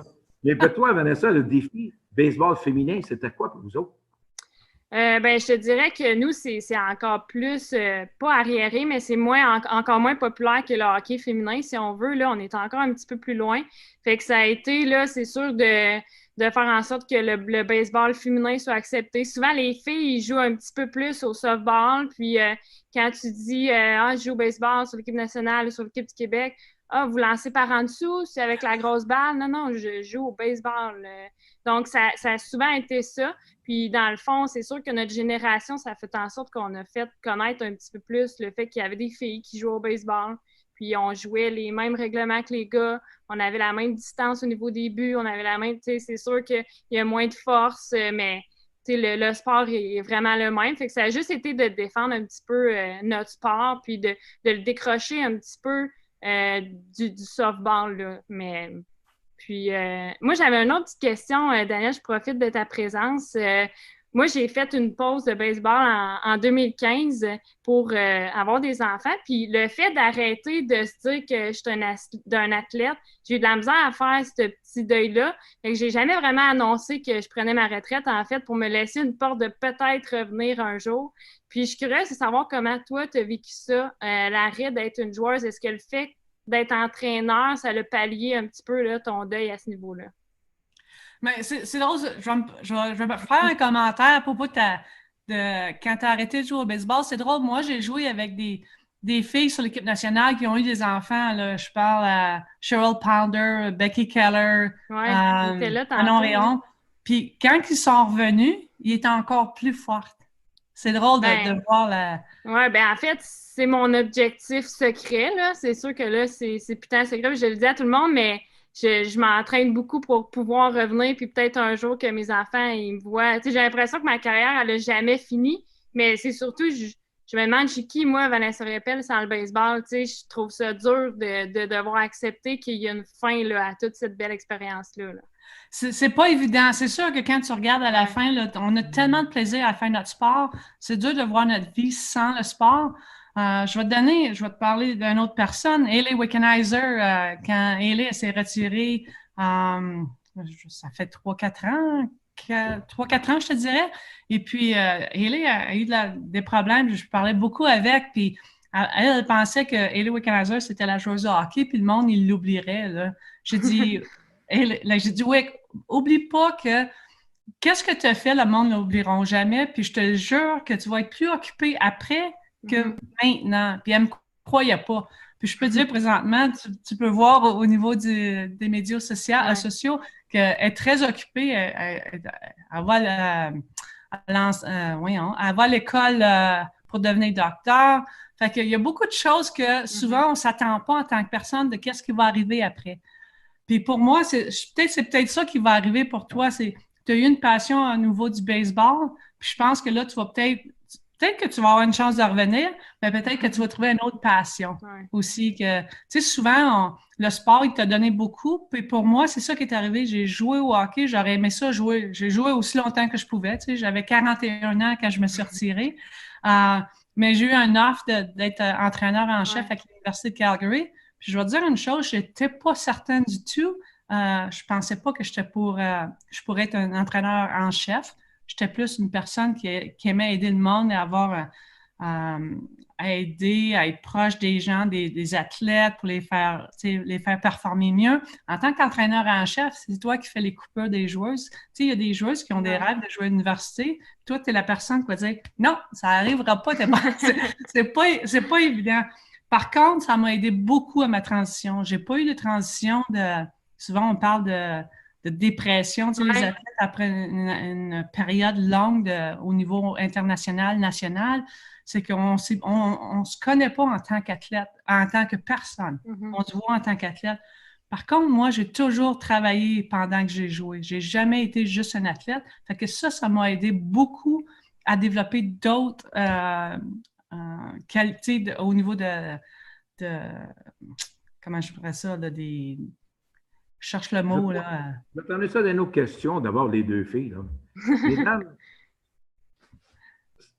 trouvez-vous ça logique que vous pratiquiez juste un sport? Quand on est jeune, là, quand tu arrives au niveau où vous êtes arrivé, je suis d'accord. Mais quand tu es jeune, jusqu'à l'âge de 15 ans, ça ne serait pas plus logique qu'on pratique plus qu'un sport? Moi, je veux te dire, j'ai joué à tous les sports qui étaient possibles. J'ai joué sur l'équipe nationale fastball des moins de 21 ans. J'ai joué au tennis. J'étais une des joueuses très, très haut qualifiées au niveau du Québec. Nomme tous les sports, je les ai tout faits. Puis je pense que c'est ça qui m'a fait que j'ai eu beaucoup plus de succès au niveau du hockey parce que j'avais beaucoup plus d'habiletés. Parce que les autres sports, quand tu fais d'autres sports, tu amènes ces habiletés-là dans ton sport qui fait que tu deviens meilleur. Puis je pense que c'est important. Toi, Vanessa, tu fais d'autres sports? Oui, en fait, tu sais, même au secondaire, au collège, à l'université, je faisais plein de sports. J'étais dans toutes les équipes, même des sports individuels où, tu sais, c'est bien rare que je passe une journée sans faire du sport. C'est sûr, ça a tout le temps fait partie de ma vie. Puis c'est sûr que ça a fait en sorte qu'on développe des aspects, des qualités physiques différentes que juste de faire un sport, là. Vanessa, je suis curieuse. Quel âge que tu as maintenant? Je vais avoir 30 ans cette semaine. Oh mon Dieu, Ouais. OK. Est-ce Fait que c'est tu... quand même encore possible mon retour, mais C'est ça. tu sais, mes enfants, là, moi, ça fait, ils vont avoir 2 ans, là. Fait que j'ai accouché de jumeaux il y a 2 ans. Fait que, tu sais, c'est de se remettre en forme, puis de trouver aussi, j'ai 3 enfants en bas de 4 ans. Fait que c'est de trouver le temps, là, de m'entraîner. J'ai une job à temps plein. Fait que, tu sais, c'est un rêve qu'il faut que je marie, mais qu'il faut que je fasse vivre une famille aussi en même temps, là. C'est ça qui n'est pas évident. C'est pour ça Ouais. quand on parle, tu sais, moi, je veux parler du hockey féminin, tu sais, il y a tellement de femmes qui jouent au hockey féminin, puis on parle au niveau national, international, puis on n'est pas capable de faire c'est pas un travail on est payé pour faire. C'est ça, souvent on compare avec les hommes, on ne demande pas d'être payé des millions parce qu'on sait que il y a beaucoup plus de monde qui regarde la Ligue nationale présentement. Le niveau de hockey, ça fait longtemps qu'ils sont là. Mais dans des situations comme toi, si tu aurais pu faire un peu d'argent pendant que tu jouais, un bon salaire, tu aurais pu peut-être retourner plus vite au Ben, baseball. c'est sûr. Tu sais, moi, je veux pas mettre ma carrière de côté pour pas avoir de l'argent pour mes enfants ou ma famille, là, mais c'est sûr que je pourrais marier les deux, là. Mais un gros merci de ton temps, Daniel. Je pense que c'est tout là, pour notre temps d'antenne, Roger. Je sais, moi, là, je suis le gars le plus indiscipliné qui a pas sa terre. André Lachance, il écrit, il dit Roger, il faudrait terminer. Mais juste avant de terminer. Là. Moi, j'écoute toujours André, hein. Ah, c'est ça qui est la différence. C'est un vrai gars indiscipliné. Daniel, porte-drapeau aux Jeux Olympiques. Hey, ouais. C'est quoi la réaction de ça? Je veux dire, c'était une des choses les plus spectaculaires. C'est en tant qu'athlète, jamais que tu vas rêver ou jamais que tu rêves à un jour, hey, je vais porter le drapeau aux Jeux Olympiques. Tu essaies juste de te rendre aux Olympiques. Puis le fait d'être nommé porte-drapeau du Canada, c'est pas qu'est-ce que tu fais juste sur la glace, mais qu'est-ce que tu fais à l'extérieur. Comment tu redonnes à ton sport avec les enfants et tout ça. Mais je veux dire une chose, cette expérience-là, c'est gravé dans ma tête, puis j'oublierai jamais ça.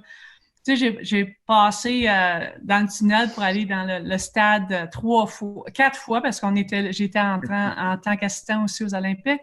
Quand tu marches, il n'y a pas personne autour de toi. Tu as une vue de 360 degrés. C'est inexplicable. C'est quelque chose de spécial. Puis je pense que c'est une des très grands honneurs que j'ai reçus en tant qu'athlète. Bien, mesdames, merci beaucoup. C'est une belle journée justement pour la Fondation canadienne des femmes avec le baseball féminin du Canada. Merci beaucoup. Et comme je le dis si bien, bonsoir. On est parti. Elle est partie! Yeah! Bye-bye, Vanessa. Gentil de te rencontrer. Bye-bye. Bye-bye, Roger. Salut, André. Bye.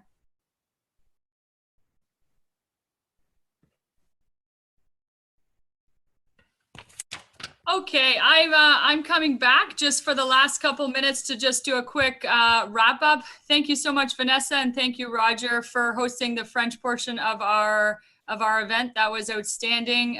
Danielle brought some great insight to multi-sport athletes and you know, and how many great women are doing fantastic things out there in the world of sport and other things. Wickenheiser was brought up. She's doing some amazing things for COVID relief as well. So thank you very much for hosting our French session. I'm just going to say a quick thank you. I'm really proud and honored to have been part of this event. We've spent the last 7 or 8 weeks really working hard to create an event that will promote our team, but also benefit a lot of women in need. Again, it was put on by the Canadian National Women's Baseball Team. Our event was called Together for Women. We really thought that that was an important message to get out there. I was on with Cheryl Pounder earlier, and she said, don't forget, Steve, once a teammate, always a teammate. So for any young girls watching out there who want to get involved with sports or baseball, we encourage you to do so. I encourage you to do so. There's so many positive things. We talked about resilience on the show and how sports help create resiliency, how many multi-sport athletes there were. We had some fantastic athletes on and hosts. And we just really wanted to bring everybody together to say thank you. And to really promote and help women out there in need. So on behalf of everybody from the Canadian Women's National Baseball Team and this event Together for Women, we thank the Canadian Women's Foundation for partnering with us and all the fantastic things that they're doing. We thank Game Ready Fitness for sponsoring our event, and from everyone from our hosts all the way to all of our guests in English and in French. Big shout out to Andre Lachance, who is managing all the things behind the scenes. There's so many little things going on. And Emma Carr, who is also helping and was doing a lot of social media for us. We really thank the both of them as well. We're proud of our team. We're proud of our sports. For anybody looking to get involved in women's baseball, please feel free to contact your provincial governing bodies. They'll be able to help you go to the right location. We're trying to promote our sport as much as possible and promote women, women leaders, and women getting involved. So if you have any questions, feel free to reach out to Baseball Canada or, like I said, your provincial organization. Again, a heartfelt thank you to all of our hosts, all of our guests. We wish you all well and stay safe. Thank you.